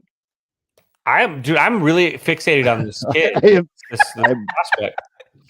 I'm still trying to think of a legit trade the White Sox could do for the Mariners that would be worthwhile for the Mariners, and it is so hard to sell anyone on the White Sox besides Luis Robert. And you're not even the farm system. Like I can't even. You can't get rid of Montgomery. Like Gregory Santos. It's just You brought up that picture, by the way, that had the white bleached rat tail, or not rat tail, mullet. God, what was his name? He fit very well on the south side. He was actually considered to be the most consistent arm in the Mariners organization, but the concern was if he doesn't maintain his command and his spin rate, then he will struggle at the major league level. But it sounds like he's like a Hendricks kind of guy. That might be someone to target to be like number 4. He's gonna get a Lance Lynn. That's gonna become a verb now. So we do need your thoughts on the Bruce Levine bomb. Oh yeah, let's talk about that. Taylor Dollard. Let's talk about that. Yeah, this was rumored back at the trade deadline, I believe, as well. So, okay, deep fried cricket sound good. We all know Guts took over. He has the reins. He's gonna shake things up. Yes, I like how that one random Twitter account tweeted that out, and it was like people were like shocked by it that he's gonna trade a core player. The White Sox have one core player. Let's make that very clear. The White Sox core right now is Luis Robert. It's a core of one. End of sentence. Done. I will not be upset if anyone on this team gets traded besides Luis Robert. Folks, this was a 101 loss team. Let it fucking go. You need to start over. Like our new friend Lyle just said, They need to be uncomfortable. They need to fucking have some balls. They need to move it around. And They need to pick a direct. That's the other part. Pick a direction. Yes. Right, because you can't be lighting the candle from both ends here. You need to Don't do 2015 Jeff Samardzija trade. Don't do that offseason. Don't do that. But which is sounding like they're trending to that type of offseason. So for those of you that don't know what we're talking about, Uncle Bruce, still kicking. Bruce. A young Bruce is going to outlive us all, man. I know what you're talking about. After a young 127 years old, he woke up from his third nap of the day to tell 670 The Score that the rumors about the White Sox going out and signing Salvi Perez and fuck it, why not, Whit Merrifield are picking up some serious steam. Not signing, trading for. What the fuck do you even trade? Did he dream about that? Was it like a hot fever dream? Did he have maybe too much ice cream at lunch? No. I know. We love making fun of Bruce, but guys, like this has been a thing. This has been out there. Yeah, the White Sox are going to trade for Salvador Perez. This has been out there for a while. So here's what the first thing that Merrifield, that was new. That works. Yeah. So the first thing that young Mitchell said, and hopefully he watches or joins us later, when this came up was, it's better than anything they have now. I can go to any men's league or a 16-inch softball game and probably find a catcher that's better than what they have now. Corey Lee can't hit worth shit. Can't hit. Guy fucking can't hit it. I don't know how else you want to shape that, form it, whatever. Guy can't fucking hit. Yasmani Grandal's gone. He's gone, folks. He's gone. Sebi's gone. I mean, you got some kids coming up, but I don't think they're ready yet. And you need a catcher. Salvador Perez, unfortunately, is not good at catching, but he is a good hitter. Wait, no, rephrase that. He is an average hitter. Okay. See the home run that Marte hit? Yes. The Marte home run is. So here's the only reason I did want you to walk that back a little was because, he's better than White Sox catchers at hitting. Yes. But he did finish 2023. This is our favorite stat. It's the easiest to understand. With an 86 WRC plus, which is 14% better than the league average hitter. Mm-hmm. So still kind of bad. I mean, well, and as a career, he is a 102. I guess he'll be 34 in 2020. I'm going to guess that a big part of bringing him down with that, he's a terrible catcher, folks. Defensively, he's shit. He's arguably the only person that would give Yasmani Grandal a good race. Which is what you need when you're trying to bring up young pitching. A shitty catcher. I mean, his chase percentage is in the 1 percentile in the league. The guy strikes out a lot. And he does hit bombs. What did he hit in 2023? I think he had 23 home runs. His slash line was 255, 292, 422 with an OPS of 714, folks. Let's not fucking get all hot and bothered here about Salvi fucking Perez. And not only that, though, his contract. Yeah. It's bad money. I think it's $43 million the next 2 years. Because he had a juiced year. And what was that? 2021, he had 48 bombs. And I think that was right before he got his extension. Yeah. So. Or right around the time he got his extension. I'll say it like this. All right. If it's incredibly cheap, if they trade a bag of balls for him, fine. He's a placeholder. He's someone in their lineup to hold off until one of these catchers they got in the system are ready to come up. But why? But see, even that though, you know why that should scare you? Because then you already know that the White Sox are probably going to trim down their payroll. But now you're committing 21, 22 million to another DH part-time catcher first base guy. That just seems like bad business. That's literally what he is. And yeah. I mean, on the other side of things, in Whit Merrifield, I've always been a fan of Whit Merrifield. It was one of those things where it sucked he was on a team in the division because I've always thought he was a great player. He's very versatile. He could play second base for the White Sox. He's 34 fucking years old, folks. And he wasn't he had a sprint last year with the Blue Jays. That was pretty good. Yes. I mean, he finished the year with 11 homers, 26 stolen bases, and his slash line of 272, 318, 382 with an OPS of 700.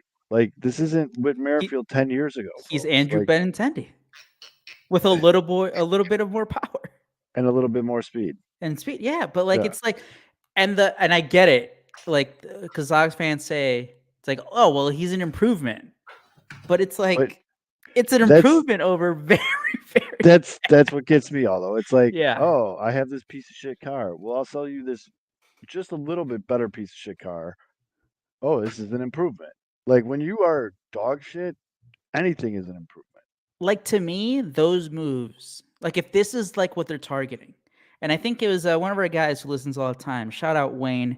I saw one of his comments on Twitter. He was saying like, if getting Salvador Perez or Whit Merrifield, if that's like their plan B, like okay. But the problem is, this is probably like their plan A. Like this is like, hey, these are great moves for us. That's the problem. Like this, let's be honest too. I mean, I don't know how you guys feel, but the White Sox aren't fixing this thing overnight unless they do it in free agency. Like they're not going to be able to trade themselves out of it. They don't have enough capital to trade themselves out of it. They're going to have to actually go to the pocketbook. That's the only way to get out of this thing fast. Or it can be a 4-year shit. We suck. Make some moves here and there, sell some guys, and be back in like 3 years. So if you want the instant fix, they're gonna have to throw some money at some guys. That's the truth. You can't trade for those two guys. I mean, it's a pointless trade, to be honest, because you're gonna burn everything else that comes down the line for just mediocrity, and it's just not. Yeah. That just seems like Chris Getz is like, fuck, I can't lose 100 games in my first full season. Let's try to lose only 90 games. Yeah. That although I think you just nailed it. Lipstick on a pig. I think you guys are Jesus Christ. It's basically what the Cubs are trying to do in 2022 to a lesser extent. It's like they're still gonna have a bad team, but like we're not gonna be god awful. Yeah. We're just gonna be awful. Regular now, awful. I want to make it clear, like I'm not a fan of the Chris Getz hire. But he got hired. So it is what it is. So now you got to deal with it. Now, I'm not ready to say he's shitty or say he's bad at his job until he gives me reason to. Like, I'm going to give him the benefit of the doubt until he's earned not to. So if his big moves this offseason are Salvador Perez and Whit Merrifield, then yes, I'm now going to just be banging the Chris Getz is a shit GM. And I know he doesn't have a lot to work with. Fuck, I just tried to make a hypothetical trade with a kid from Seattle, and I couldn't even do that. But, I mean, it is what it is. But here's a fun stat for you baseball fans out there. Lance Lynn gave up 4 home runs and was knocked out of the game in the 3rd inning, but somehow managed to lower the Dodgers' rotation ERA for this series from 40.5 to 25.07. I'm telling you, man, those injuries. Those injuries starting pitching, they suck. Yes, you starting pitching. There's a difference. You can get away with it in the regular season if you have depth, because you're going to your 3, 4, 5, sometimes your 6 starters. Other teams maybe not they don't have that good as depth. But when you get into the postseason, you are playing great teams who are at least going to have one, and most likely every time 2 great starting pitchers. Yep. If you can't match up with that, you're going to be the Atlanta Braves. You're going to be the Dodgers. You're going through, and you're not playing teams like the White Sox or, yeah, like you don't get the A's. break. You don't get the series break. You're going up against a lineup from 1 to 9 full of dogs that are on that extra level because now it's playoff baseball. And you're seeing teams like the Rangers and like Philly who have those lineups that are built for October. And those are going to all cancel each other out. And to all those points, it's the teams that pitching gets it done that are advancing. Like the Philadelphia Phillies are they signed Zach Wheeler. Always makes good offense.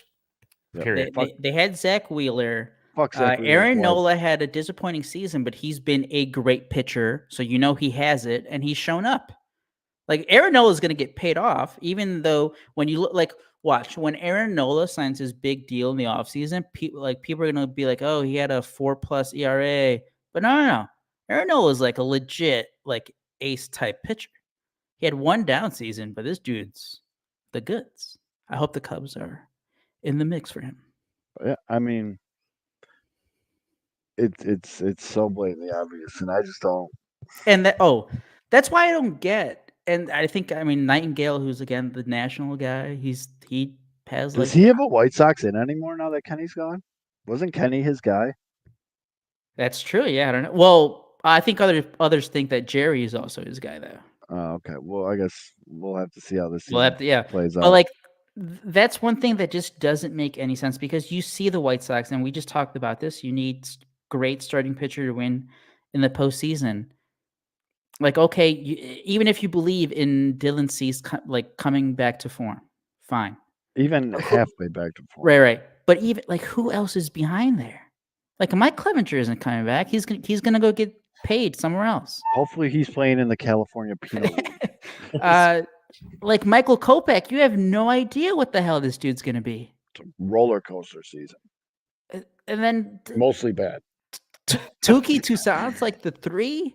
That's not your guy. That can't. What? Like, that can't be your guy. And that's the thing. There are great starting pitchers in this free agent market. And Kevin said one way that you can make that, you can shorten the time of being competitive is to spend. The White Sox, they don't spend in free agency for one. Number 2, Jerry hates spending on pitching. Like, he hates the last contract he gave out that was huge to a starting pitcher was Dallas Keuchel. That blew up in their face. So he's probably like, fuck that. Nope. Have you guys ever seen Once Upon a Time in Hollywood? And when Brad Pitt's character goes out to Manson Ranch and the old guy that owns the ranch is just basically like kept in a back room where he's basically a really cute, what's her name comes in. I think it's one of those, the sisters. She was like in the fucking movie with Denzel Washington, Man on Fire. Anyway, goes back in the back and basically tells him what to do. Like, that's what really needs to happen with Reinsdorf now. Someone needs to be like in his ear, like, bro, you should spend. That's the best idea. And like the sweetest voice, and just be like, and it was your idea, Jerry. Your idea to spend. Yeah, you're right. And what a brilliant idea. They need people around him to encourage him in ways that it's like guy into getting work. I'm not saying it's ageist, but it's older people are more easily encouraged with affection, especially with ego. 3-year-old, we have entered the reverse psychology phase. Mm-hmm. Same. Like if I need him to do something, the beginning and end, it's always I'll there. Be like, bro, whatever you do not brush your teeth right now. Do not brush your teeth. And he'll be like, no, fuck you. I'm gonna brush the shit out of my teeth. And he goes up there and like, so yes, I think someone just needs to be like, Jerry, these people, they don't want you to. They want to be bad. They're more. Jerry, these guys, they want another rebuild. They're having more fun. What this might be the most random. Are you well the NFL cast, the Bears cast is already over. Are we just this is like fantasy. I think this is fantasy football. Yeah. We got the Rams and the Swift guy. Who's Jettos? Yeah, that's Jefferson from the Vikings. He's out at least 4 games. I wouldn't trade Jefferson for is it a keeper league? Well, that's a big question. There's so much more to this question. Yeah. But no, I keep Jefferson. I don't think Jefferson and I don't think those two guys combined to score what Jefferson will score. When I first started out in the podcasting world, whatever, I was on like 2 different fantasy football shows, and that if you're going to propose a trade question, you got to say like what you need, what the lead format is. I'm over here sweating Roshan Johnson playing with concussion, and now I see what's his name was added to on the depth chart for Arizona. It's not what's his name? It's not him. No, that's right. I saw that tweet. It's the other guy. His name is listed as the Ingram. Ingram is listed as the number 1 back now. Mark Ingram. No. That's what I thought too. So I woke up in the morning. I checked my waiver wires. I see who I picked up or not. I was like half awake, and I see Ingram. Somebody else picked up Ingram. I'm like, Mark Ingram is still in the league. No, it's it's not Mark Ingram. Keontae Ingram, and the thing is, he was already losing the job to DeMarcado. So I had to see DeMarcado. He was losing the job to him already. So he was actually the sole backup in week 1 with Connor, in weeks 2 and 3, they split backup duties together, and Ingram had a -3 or -4 yards total yards, whereas Amari played every single snap in the second half of the game on Sunday after James Conner went down. He's looked better. He's just the thing is the depth chart. It's almost a ceremonial thing at this point, a sign of respect. DeMercado is going to take the job. So, like, if you've got Connor, you've got DeMercado, you're going to be okay. I honestly, this week, if Roschon Johnson can't play, the only thing that sucks for me is my only other running back option is Williams with Denver, and they play Thursday night. And no chance in fucking hell am I starting. I'm ready to drop Jerry Jeudy, by the way. He's killing me. You shouldn't have any Broncos players on your team. I mean, honestly, so Williams, I'm just kind of hanging on to because he should be the feature back eventually. But I was really hoping for Roschon Johnson. This is like supposed to be the time where he takes the job. Everyone expected Herbert to get hurt sometime around game 4 or 5, and Roschon to step in and just never look back and take the job. And he's got this concussion. Was a brutal concussion. Yeah. So hopefully, I mean, he had the Thursday night game. God, I hope he comes back and plays. But Foreman, obviously. So hold on, since we're down this road, would you pick a running back? Amari DeMercado versus the Rams, Jerome Ford versus San Francisco, or Zach Moss in Jacksonville? Ooh. Not great options because that's literally the Cardinals running back. I think he'll get the most touches.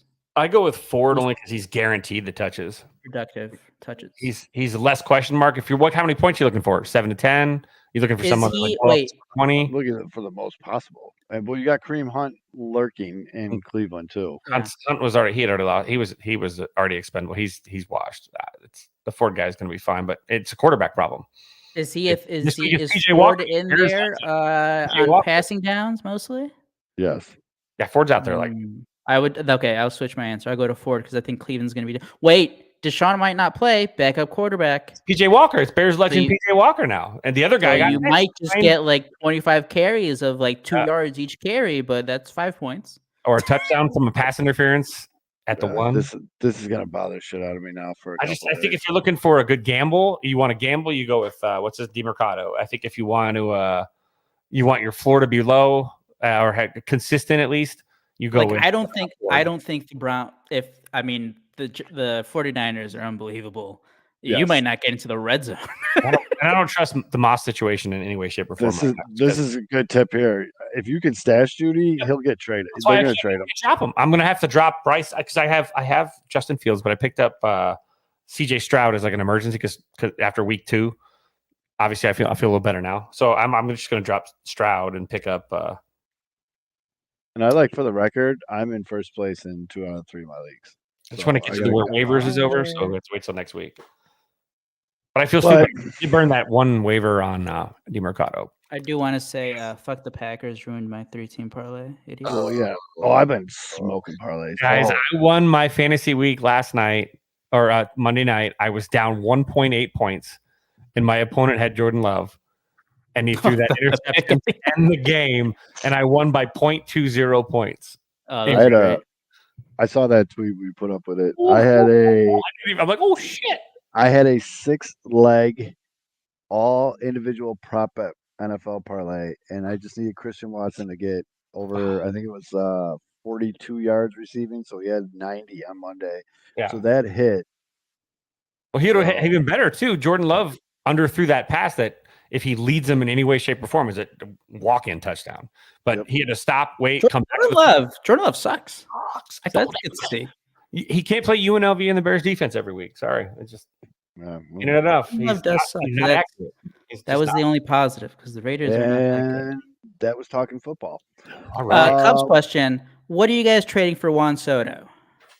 Whoa, you went right to Juan Soto. I was thinking about Juan Soto too. I saw that pop up on my timeline, and I actually was going to bring it up, and I almost forgot. Bleacher Nation. I thought you were going to start with Pete Alonso, but are you getting Pete Alonso and Juan Soto? No, I think it would be one big trade for a hitter. I mean, if you're asking me, would I rather have Pete Alonso or Juan Soto? I'm taking Juan Soto 10 out of 10 times. Well, yeah, that's why I brought him up first. We got it. I mean. I don't think you. Okay, let me start off though. We need to qualify because everyone gets crazy with trades. He has 1 year left of arbitration. He'll make around $30 million. He'll be a free agent. He'll be 25 years old, 2024. And he's going to get another big ass contract. And then he'll probably get $400 million plus afterwards. Yep. Oh my God, Corbin Carroll was at second base before the ball crossed the plate. Here you go. I got you. All right, what do we got? Obviously, Candelario has to be in there. Canario, excuse me, Canario. Shamer. Canario. And I think you throw in. They're not going to take Owen Casey because you're really just trading their own dude back to him. That's just even funnier. So Casey is completely off the table here. That was the Giants. Oh no, that was the Padres. That's They got Owen Casey in the Yu Darvish. Yu Darvish with all the teenagers. So I don't want to lose Kevin Alcantara, so I'm going to pretend like he doesn't exist. I love Matt Shaw too much. So Ballesteros, maybe Triantos, and then you send Canario, and then like Patrick Wisdom. Does that get it done? No, I think it's got to be like Morel, and then one of you, like Ben Brown. And then you would have to give up either Casey or Alcantara, and then probably just another couple flyers at the end, like top, from the 25 to 30 range. The price goes down a little bit because of the contract situation, and I mean, shit, man. People forget the Mookie Betts trade and the Francisco Lindor trade. They weren't all that like ridiculous. No, not at all. And it's just, like it's possible. The Cubs have the farm system to do it. If they go out and get Juan Soto, they bring Cody Bellinger back, and then you have Pete Crow Armstrong. That's a sick fucking outfield, dude. And you can have a guy like Cody Bellinger that can go play first. Yeah, I was gonna say you put Pete Alonso at first. I mean, Pete Alonso would be a great consolation prize there. No, imagine just both. They said, "Fuck it." I doubt that, but that would be the backup option to get to, because like that's the thing. Like the Cubs obviously want to get better. They failed to make the playoffs. They need another star bat, and that's besides getting Cody Bellinger back. Sorry, I know this is off topic, but Corbin Carroll got to first base. I looked at the screen, I looked back at the TV, and he's on third. I remember watching a spring training game between the Cubs and Diamondbacks, and he hit a triple, I think. And it was like the easiest trip. Like he was at third base when like the ball was barely like midway from the outfield to the infield. And I'm like, holy shit, this dude is unbelievable. Corbin Carroll, special player. Corbin Carroll. Zoe called it. But it's true. Get some awards. For Pete Alonso might just cost like, because I get it. Hey, he's great. Number one home run hitter since he's come to the league. Contract? He has also 1 year left. He'll probably make around $20 million. He's a little older. I think he's going to be 29 next season. Try to get him. Oh. Pete Alonso goes to Wrigley. I'll call it right now. That's 40 homers in the bank. Oh, that's like 40 homers like by August. In the bank. Like he's going to put a lot of balls in that stupid ass basket. Oh yeah. Those are like routine pop flies for him. Yeah. Pete Alonso, and then Pete Alonso would not be.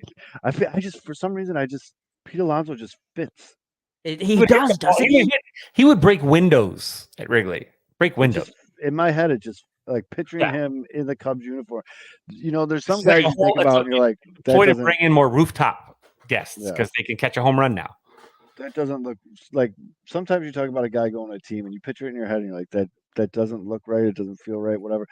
Pete Alonso's the opposite. Pete Alonso, like it feels right on him on the Cubs. Now Juan Soto, that's going to take a little getting used to if that were to happen. But that happens, Cubs are in full-fledged we're going for it mode. Like there's no going back. That's right. Nice fallback. That's the thing. Either one.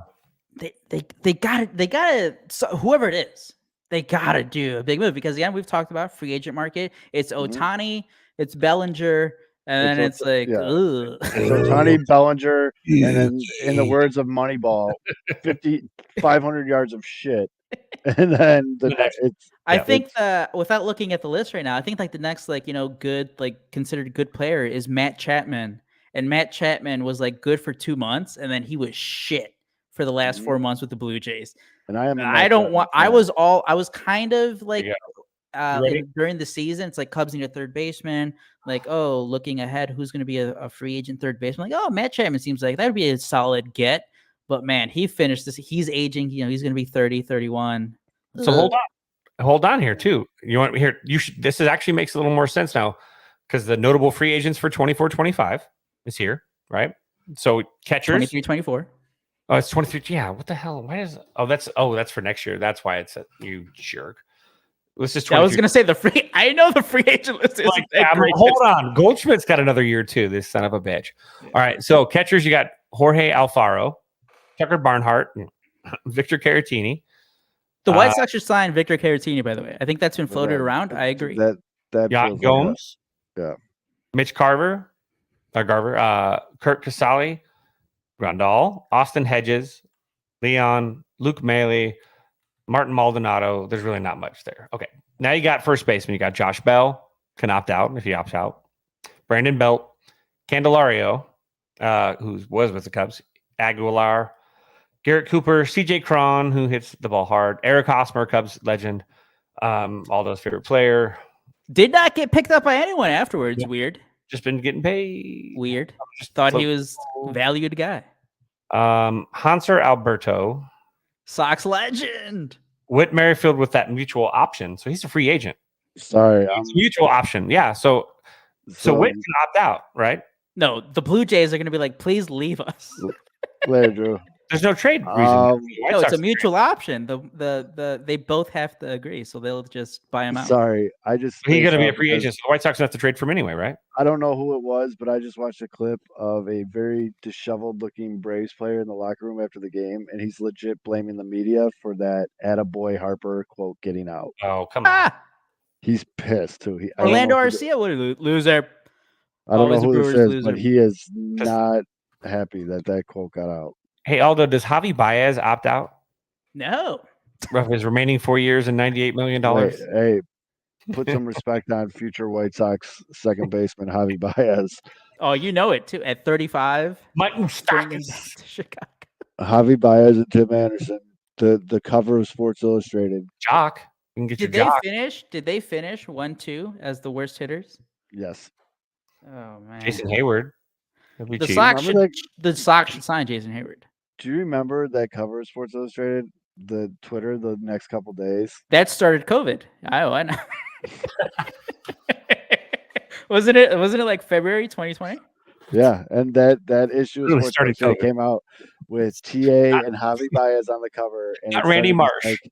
It started this war on Twitter about who's the best shortstop in Chicago. And I said Nick Warner. That was a quick race to the bottom.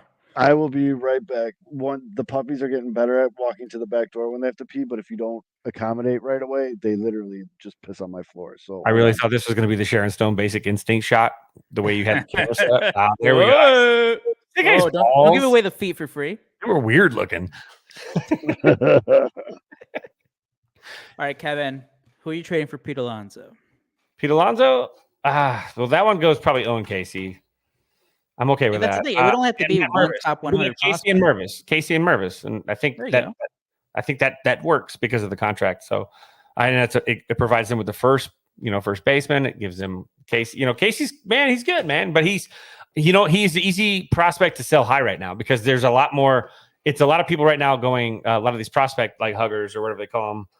Project pedophiles. Prospect perverts. Pervert, yeah. Prospect. I love that term. Yeah, that's what it's. Prospect perverts, not pedophiles. Wow, it's only for the high schoolers.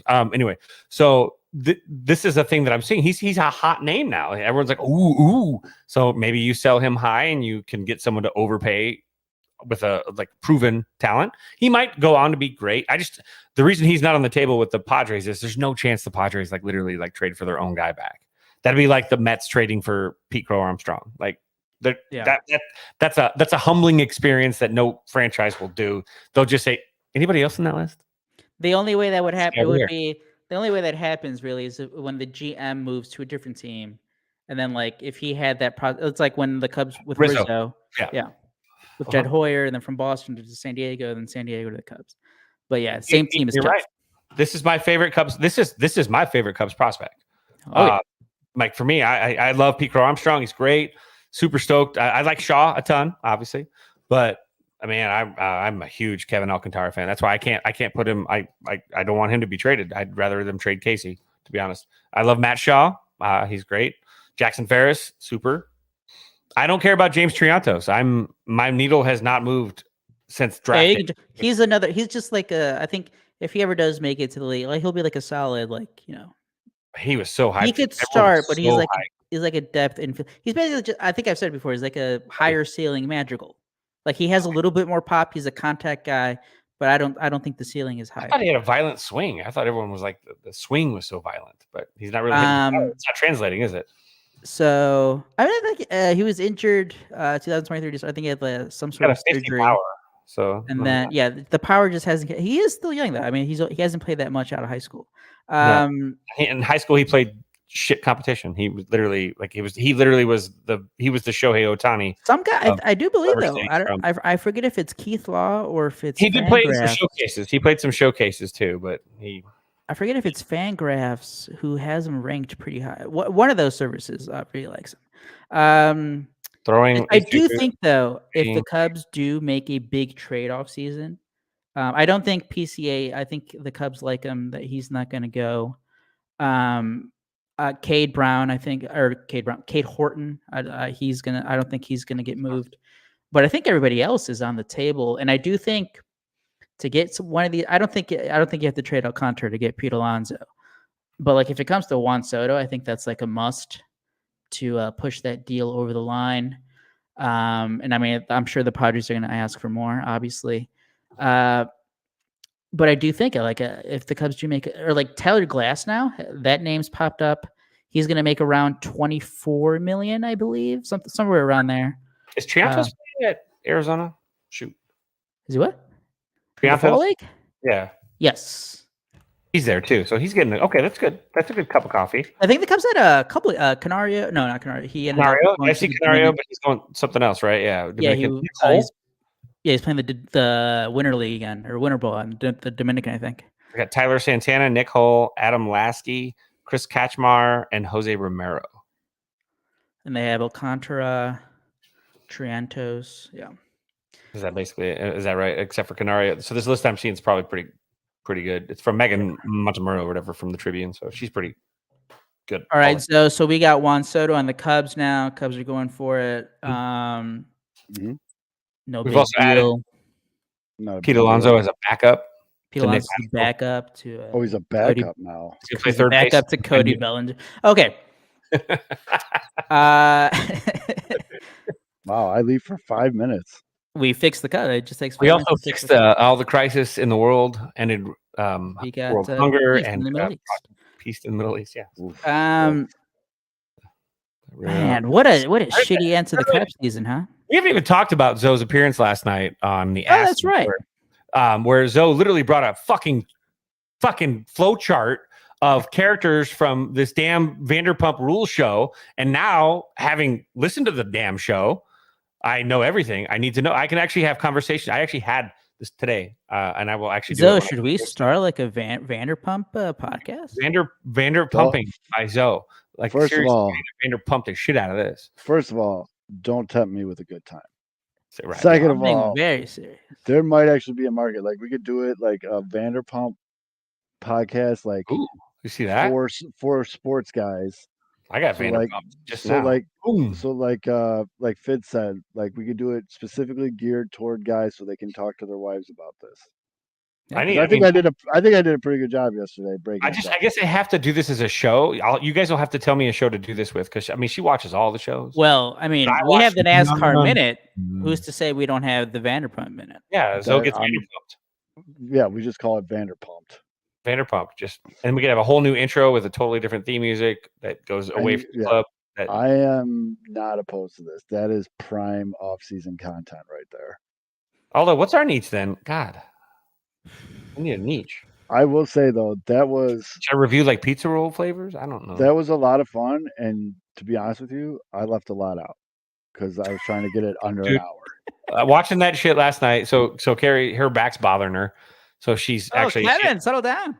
Hey, my back. Anyway, she slept on the goddamn floor because it hurt so bad. Christ, Kevin. Bitch, get out of bed. She was in the other room and I had you on the podcast. I was listening to the podcast, and I had the Golden Knights game on mute behind me, and I'm listening to you on the podcast, and I'm laughing because I'm trying to figure out who the heck that girl was that I sent you the picture of what Carrie went to Cabo with. That was, and you were talking about. I left her out.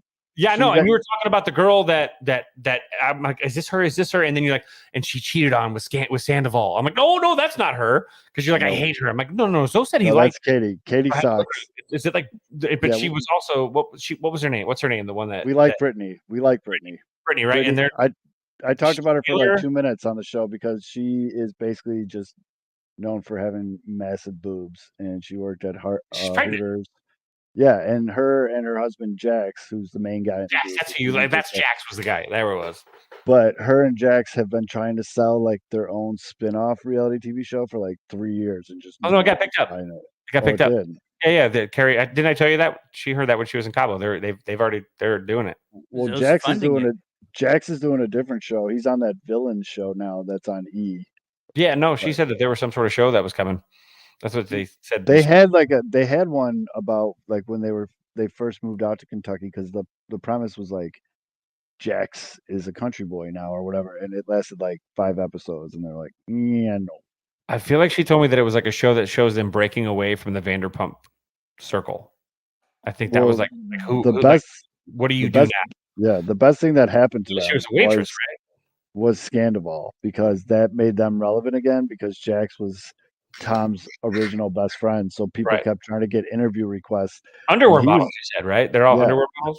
That's how they all met, and he was being such a dick in these interviews. He just threw his homie like completely under the fucking.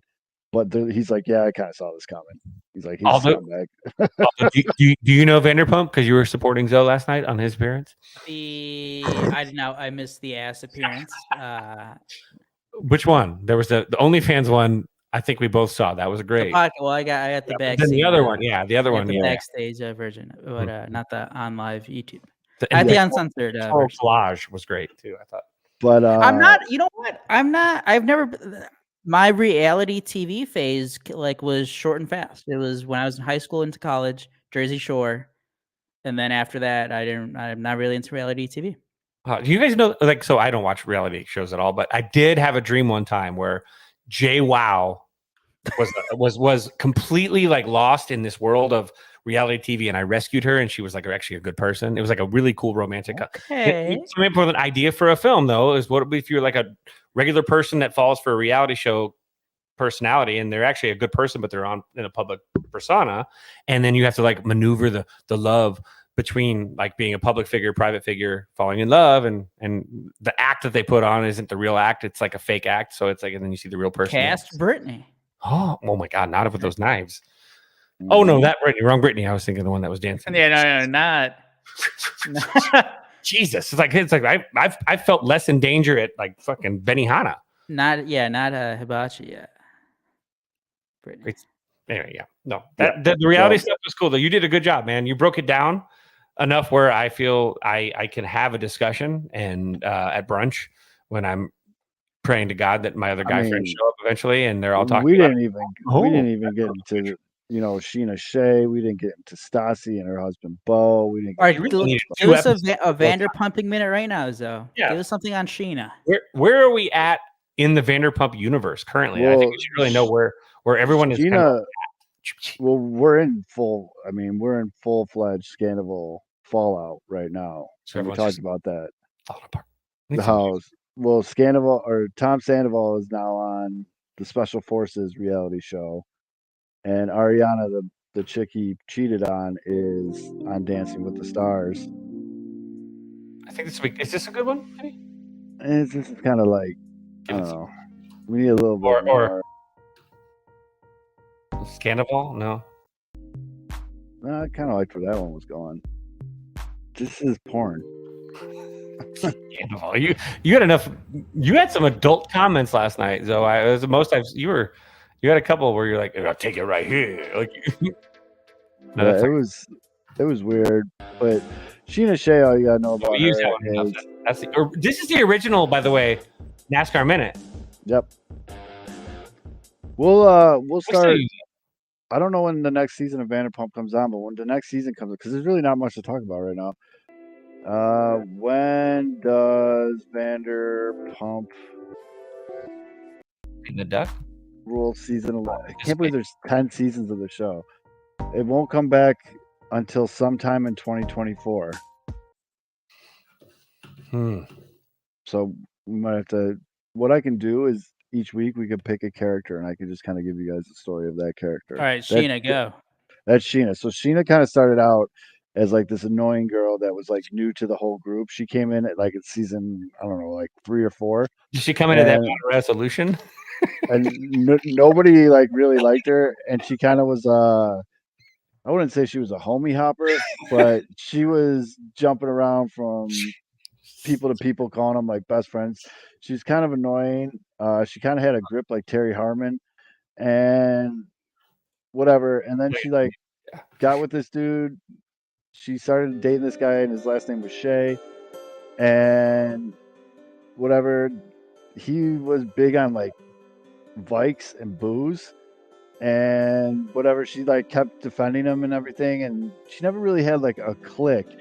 And then, shocker to everybody, a clique or a clique? Oh, clique. Like she didn't have like a group, like a steady group of friends. I heard a T sound. No, but she never had like that steady group of friends. So like, I don't know, she never had a group on the show. She kind of was just floating around. But surprise, surprise, the marriage to that one dude didn't work out because he was basically like, they portrayed him as like a junkie almost.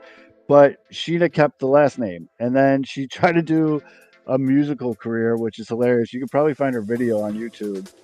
And then I don't know, she like kind of matured into this better person almost, and she became really good friends with Ariana, the girl that got cheated on in the whole Scandal thing. And she met this dude who's like a Australian bootleg version of Aquaman. It's the best way to describe him. He looks like that. And he got one past the goalie, and they got a kid together, and they got married. So she's good now. She's with him. But she was actually on a Bravo show on What Happens Next with Andy Cohen.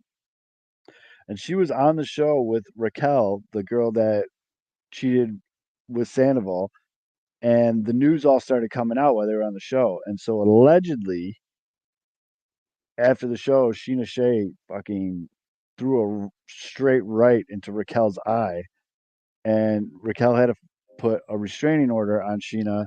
And so in the reunion episodes, it was really awkward because when Sheena was on the stage, Raquel had to like sit in a trailer, and they would put on the bottom of the screen, "Here's Raquel 150 feet away from the stage," because that's like the restraining order distance, 150 yards or whatever. And then they switched, and it was weird. And then, but like Sheena was the one getting like a lot of like, 'cause she's homies with Tom Schwartz, the other Tom and Tom, and he was telling her like what really happened and how he knew. And then, yeah, it just sucked. But if you guys want to laugh, look up Sheena Shea's music video because it's horrible. And that's that you just got Vanderpumped. That's all I did. These Padres pitchers shitting bricks right now. Why? Because Danny fucking Burgess is up and back. Guy just ordered Shake Shack straight to the dugout. I started drinking at 6 a.m. and we're here now. I don't know what time it is, but I'm rolling deep. And those cars are going real fast and real left, son. They're going fast and left. Fuck yeah! That actually counts as NASCAR minute. Those are NASCAR. It is. We had a minute. Make sure you guys at Mitch and let him know that we really tried to hang on for that NASCAR minute. Mitch, how was that not Louis Anderson, by the way? Good news for everybody. Mitch will be back. Got his work schedule changed around. I think he got moved. He has to work like on a weekend night now, but they told him he could pick whatever weeknight he wants off because of that. And like the fucking trooper he is, Mitch was like, "Give me Wednesday nights off." And so he can come back and do the show. He misses it. I know he does. You If can you tell follow- him. And If you follow his OnlyFans, also know that that's the night he drops all his content.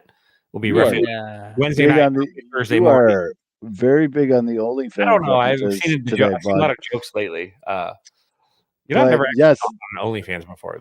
I'm actually curious. to Ian's. how much do you spend on Roman and his now fiance's OnlyFans?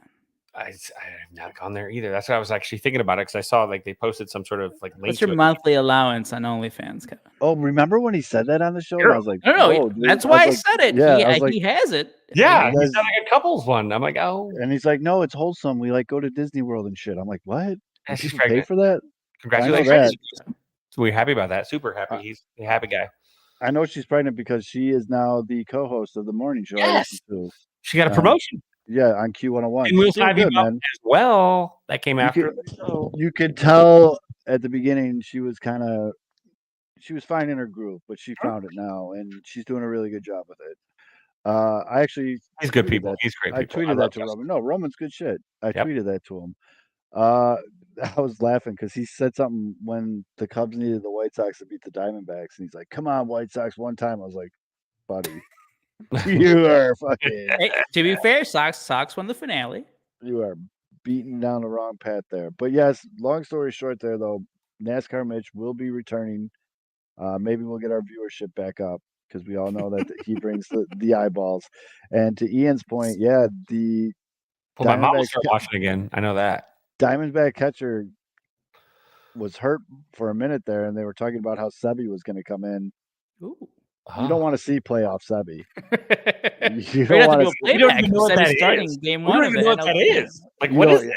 I don't know, but it's kind of. I love seeing it, but it's also kind of disheartening seeing how well Jose Abreu's been playing in the playoffs. Good for him, though. You know. Oh, it's awesome. It's great, and I love the fact that he actually just became the all-time postseason leader in whatever the fuck the Twins call their stadium for home runs. Target Field. Still dropping Yeah. deuces on their head. Yep, Like Robbie and Gould kicking the game-winning I feel field like goal against the Packers.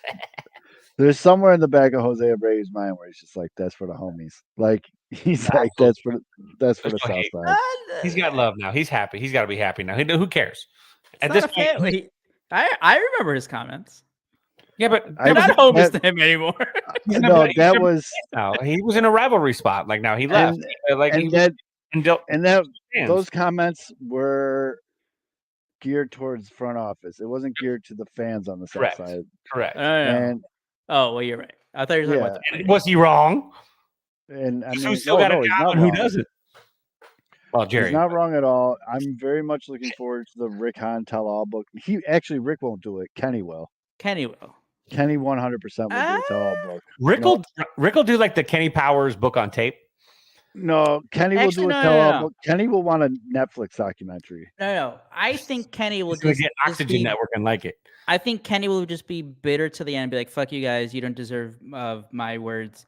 Rick Hahn will write the book. Rick Hahn will be like, "Guys, let me tell my story." Okay. See, I wanted to spend this much, and Jerry didn't want to allow me, so I spent $30 million on 3 relievers, and then Joe Kelly couldn't pitch on back-to-back days.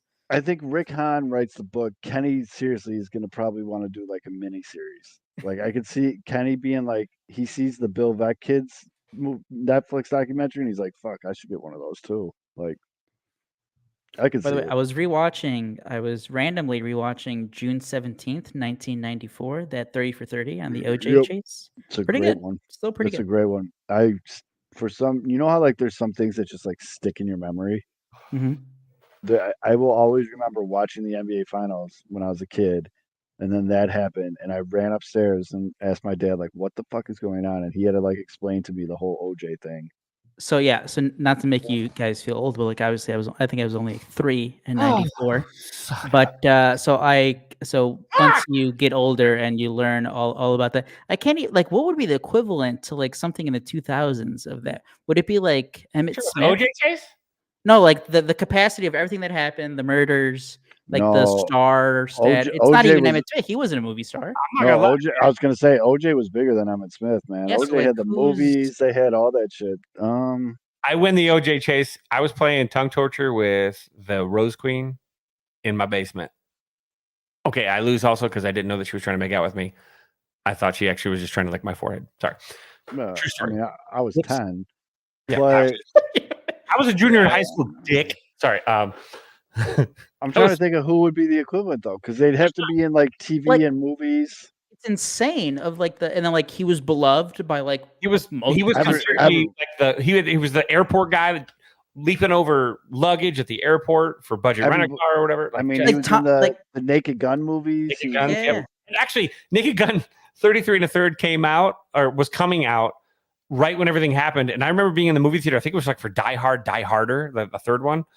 And they had the trailer for 33 1/3, the part with his afro when he tries to walk through the doorway and his afro is too big, so he gets stuck. And the crowd was like, boo. I was like, oh, shit. I mean, he was all-time great running back, Hall of Fame, like different sport, but would it be like LeBron level stardom? It's I think LeBron's He's bigger. a Hall of Famer. He's a Hall of Famer. So it's Kirby Puckett's one eye assaulting a waitress, maybe. No, but like he wasn't like in movie, like he wasn't a star like outside of his sport. You need to be a Hall of Fame athlete. That's a celebrity. He like Shaq. If Shaq did something, Shaq is like loved because he's a lovable, like nice guy, and then you'd find out that he like literally decapitated his looking at that documentary again, like you're just seeing like all the news segments on it, and just like the way the sincere shock. Sincere shock of like the newscasters like reporting it was like, damn. Look at the social media from Johnny Depp's trial when they found out that she took a shit in his bed. Now take that and put the O.J. Simpson time period, and this he chopped her head off. Like Jesus, like social media would have actually probably collapsed on its own like weight at that. It would have turned into a black hole. It would have like inverted because it was insane. Yeah, maybe the Trump trials would be pretty lit, but this there's no equivalent to that currently that we've experienced. Right. To that. And we didn't have social media then. So it was literally like you yelling down the hallway or, the trial. So I'm old. The only thing that I think is I was in college. We watched it I was at my night class, my 3-hour class, I think it was video editing, I think was the class or whatever. It was the night class on Monday nights or Tuesday nights that I took. It was the 1 3-hour class so that I could make sure I didn't miss baseball practice on those days. So I got like done at like 10 a.m. And everyone came out to the TV lounge and watched the verdict. And I remember just seeing this whole crowded room and they're like, and they said, he said not guilty. And people cheered, like everyone cheered. Like I said, I was 10 years old, man. I'm in like OJ. What grade are you in when you're 10? I don't even know. But 4th, 5th grade? Yeah.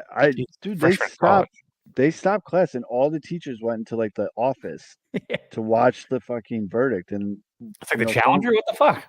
They all came back and we're like, well, what happened? And she's like, not guilty. And obviously we didn't understand the magnitude of that at the time. And I was just like, okay, like, but it was that big of a deal where all the teachers like just left the classroom for a couple minutes to watch what happened. There was a lot more in play than just the OJ trial. There was other as a kid, you don't see the layers of which affected, whether it's the domestic violence aspect, the racial inequality stuff, the way that Time magazine like literally photoshopped his picture and made him look like even scarier for their cover piece. There was a lot of stuff that OJ didn't do. That the one thing he did do is the one thing that he did do. Everything else he didn't do. He wasn't Cato Kalin like profiting off his testimony. Who's big fan of Pinwheels and Ivy, Cato Kalin. Cato Kalin made a comeback this season with the Brewers at the end. Also, I do want to point out, if we can go back to baseball for a second, Mookie Betts and Freddie Freeman are combined 1 for 19 in this NLCS. It happened. Hey, face better pitching. Yes. That's what happens. You're not facing bums. You're not facing the Colorado Rockies. Yeah. No playoff system made these two go 1 for 19. And you know what? If the Dodgers are sick and tired of Mookie Betts not producing in October, like put him on the trade block. Yeah, and trade him to the Cubs. Yeah, we'll take him. Or the White Sox. Loser. Hey, the Cubs need a first baseman. If they're sick and tired of Freddie Freeman not living up to his contract, like trade him. Yep, we'll trade him to the Cubs. Hey, it's the knee-jerk reaction time for teams that expected to be there at the end and have shit on everybody. You know who doesn't like the Dodgers and the Braves going down like this? Everybody that doesn't root for the Dodgers and the Braves, because everyone's like so fucking sick of both Dodger fans and Braves fans. It's like, great, Somebody I'll else. tell you. You know who doesn't like the Dodgers going down? It's the Cowboy, Laker, Dodger, Yes. Bama Patriots. fans. So LeBron is very upset. Yeah. LeBron James is really that's mad. exactly. It's like the And his trifecta fans. LeBron James' fans as well. They're the same people that do the same thing. It's the Cowboys, Lakers, Dodgers, Yankees. Bama, Yankees. Packers There you go. somehow. Yankees. Cowboys Yankees and were the ones I Packers was. somehow. Yeah, Yankees were the one I was missing. There. Yeah. Yankee fans. Holy fuck! Manchester United. That picture of the Cowboys fan, like, Oh, he looking scared on his phone during when the 49ers, and he's just like, "Mom, pick me up, I'm scared." Like, that was someone. my favorite meme is the "You Still In, Boys," and it's like the head Yep. of every quarterback that beats the Cowboys every season. Now it's like it's at 2. Now it's got like Purdy and what's his name? Moore is his picture. He looks like ET in his picture, man. He's got a weird, like his head is like The best meme of that Cowboys fan though was like, "Yeah, that's right, honey. Get the what season are we going into?" It's not Yellowstone. hockey. Oh, basketball. I was like, "Get the LeBron jersey out" or something like that. Like, it was, that's it was perfect. All right, fellas, you guys got anything else? Nope. Now that Okay, we covered OJ, I feel comfortable ending we the took a show. stab at it. Too soon. Sorry, he lives here. He might stab me for real. He like. Yeah, I was gonna say you're probably If I go to Grape Street, I got to be careful. I'm engaged to a blonde woman, beautiful. Once again, big thanks to Lyle Goldstein. Yep. Again, you can follow him at Lyle_Goldstein. Follow their show too, jerks. It's the Marine Layer Podcast. We're gonna tweet them out. I'm not kidding. They're explain the little mic thing real quick. So people were wondering what the little mic was. It's basically he just gets on field and interviews players with like a little microphone. So that's them. I did that. I've seen that on TikTok. Well, a lot of people do it. Here, let me share my screen. I'll show you guys. Are you gonna do that at Sox Fest this year when they have Sox Fest? Probably not, because press pass. They might not let me get. They're not having Sox Fest. God dang it! How many years now is it going to be? I think that's since COVID. That's 4 years. Oh my God! They're like Ebola broke out somewhere in the world. We got to cancel Sox Fest. They're waiting to trade for Perez first. I'm like, hey guys, Sox Fest. All right, let me know when you guys can see my screen. Oh, that was like inverted. On it. Can't hear it. So that's Lyle. Oh, look at the little one. Yeah. He's got immaculate teeth, by the way. I'm just going to say this. This guy said he wants to see if Babe Ruth was real.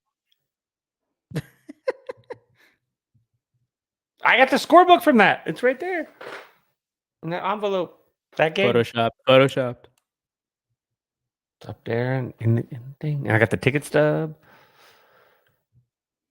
I love the fact that people never know that not only did Babe Ruth homer twice, so did I will say also Lyle had about 3-4 hours to know he was coming on the show, and research. We had no idea what we were going to talk about. That boy was ripping stats off the cuff and all this other stuff. Like, he knows his team. He knows his team. He knows his team, and he knows the Sox too, because he was like, no. He did his research. Yeah, he knows baseball. I respect the shit out of that. And do not want anyone else. I also respected his response as to why he left out Woo, or what was it? He left out Woo? Logan. No, Logan Gilbert. Woo was in the trade. Gilbert was left out. So like his explanation of why they chose to do that sounds like if we came up with the trade, like let's be honest, his was really responsible. Ours would be like, like you're like, we'll trade Luis Robert for Shohei Ohtani, and then Aldo will be like, yeah, and then Pete Alonso, and then I'd be like, like Wilford Brimley's like fucking Ashes. Nick Madrigal in there. I do have to say, he didn't throw them under the bus. It'd be like a terrible trade. Like they actually like came together with like a plan. Ours would be like, well, that's what I was gonna say. For the White Sox fans pissed off at the trade return, I'm not gonna, or he didn't throw them under the bus, but I will. He talked to the White Sox fans who also write for Just Baseball, and they came up with that together. Yeah. So I don't know who the Just Baseball White Sox writers are. Go at them, because they're the ones who were like, yeah, Brian Woo, that's a reasonable return.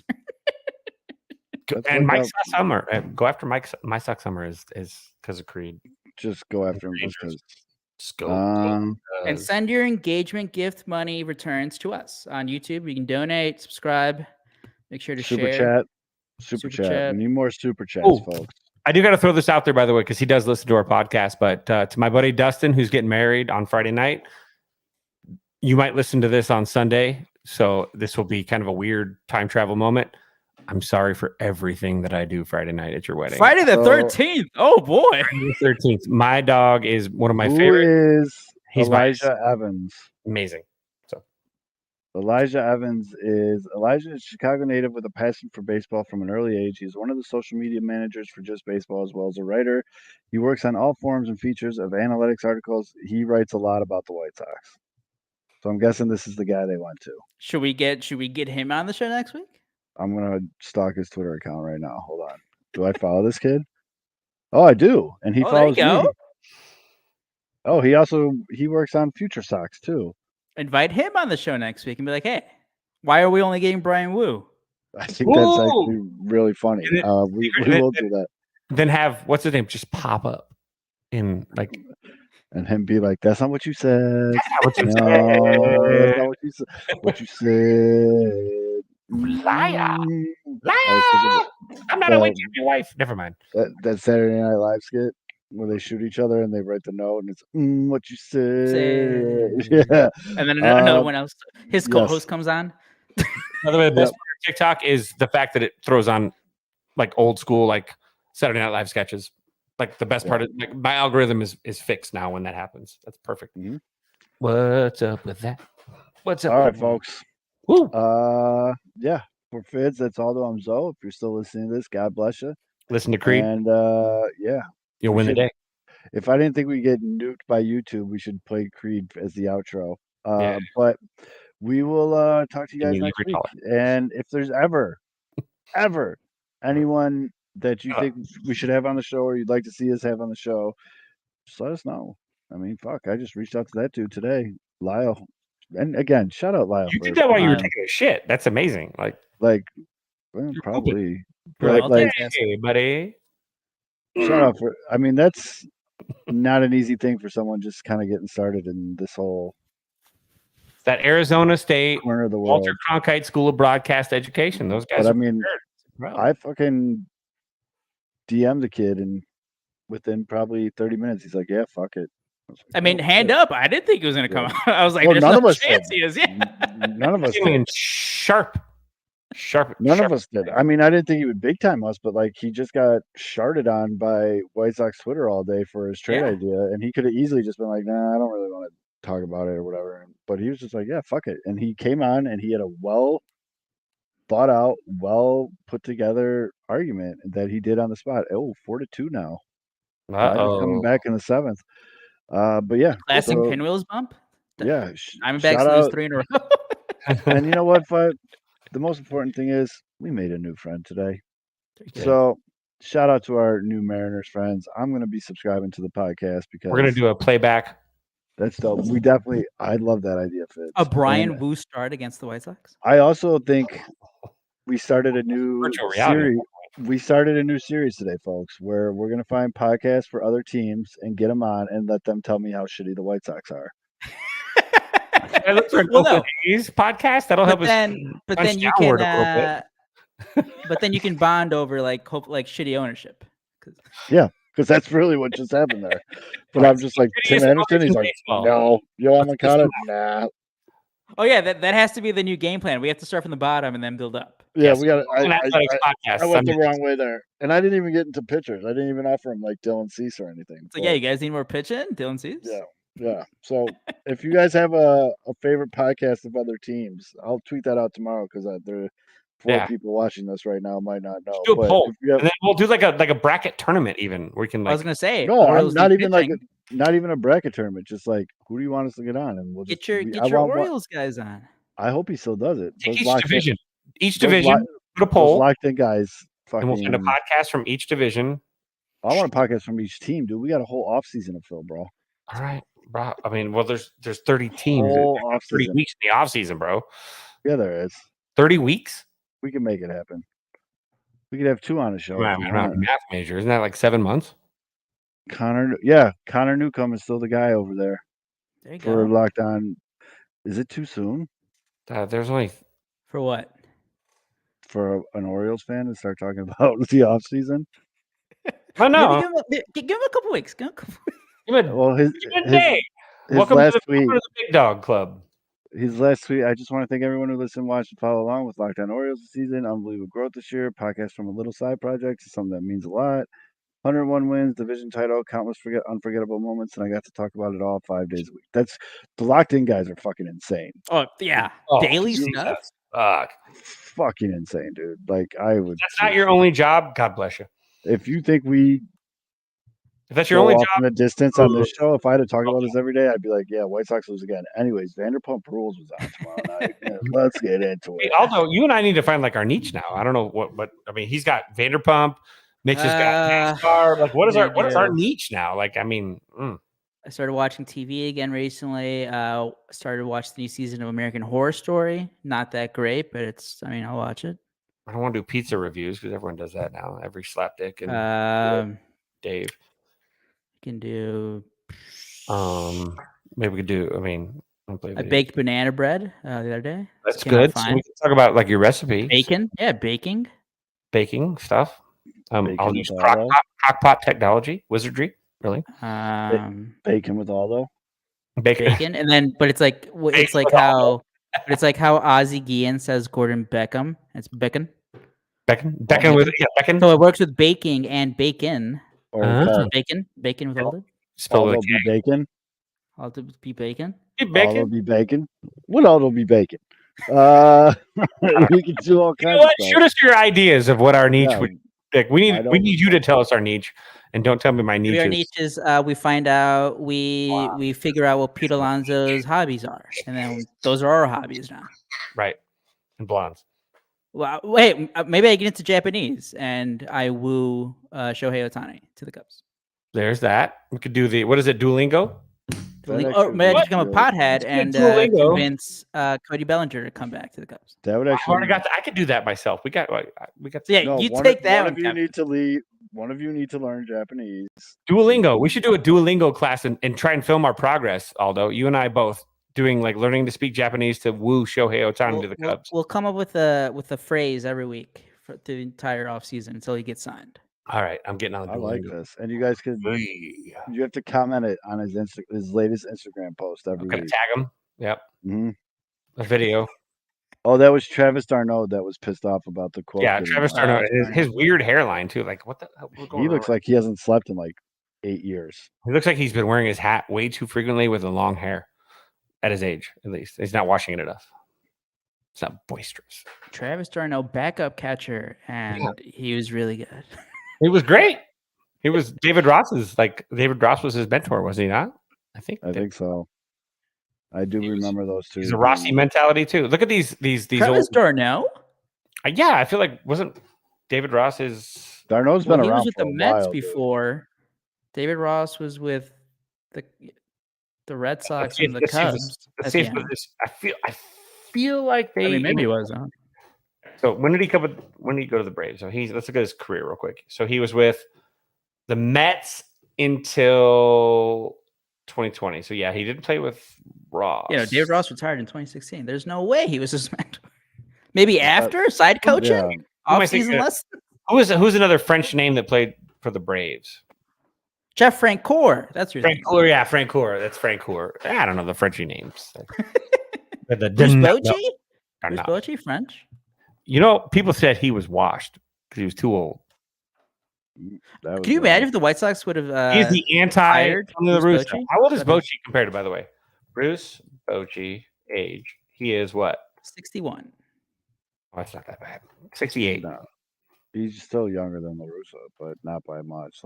Yeah. Oh, he's 68? Oh, he's older. He is. Well, he's 11. He's still 11 years younger than. You see, Joe. That's college and high school, and then a couple years in grad school partying with your friend.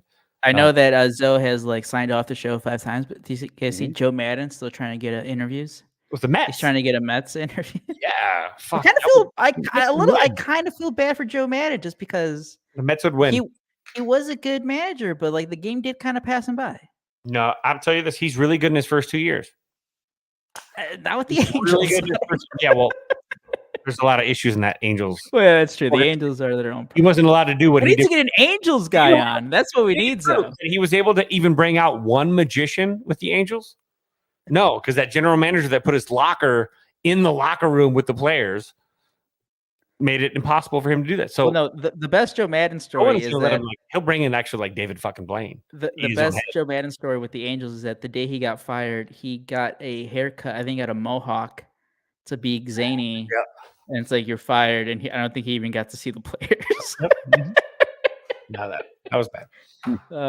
If he was with the Mets, Cohen would literally like. So the cousin Eddie, which we all know as Cub fans, was the RV that Joe Madden would go to spring training in. Cohen would basically let him bring in. Well, I hope he doesn't bring in Randy Quaid, but he might be able to. He would. Everything would be like elevated compared to what he did with the Cubs. Like, so you get a magic show, it would be David Blaine, diving into a canister of water for like 7 days or whatever he does. You guys remember Chris Bassett? Yes, the pitcher. Yeah. He was the guy I wanted over. What's his name? Tyone. Tyone. Yeah. He tweeted out, "Pitchers love it when position players on your own team piss off the superstar hitter on the other team." How did Bassett do this year? Was he better than Tyone? Yeah, I mean Tyone was pretty bad. He was really good towards the end. No, but that's how bad he was. He still ended up pretty bad. Chris Bassett, I think, had like near 3.5. Yeah, the Blue Jays. These numbers, yeah, it wasn't a great time.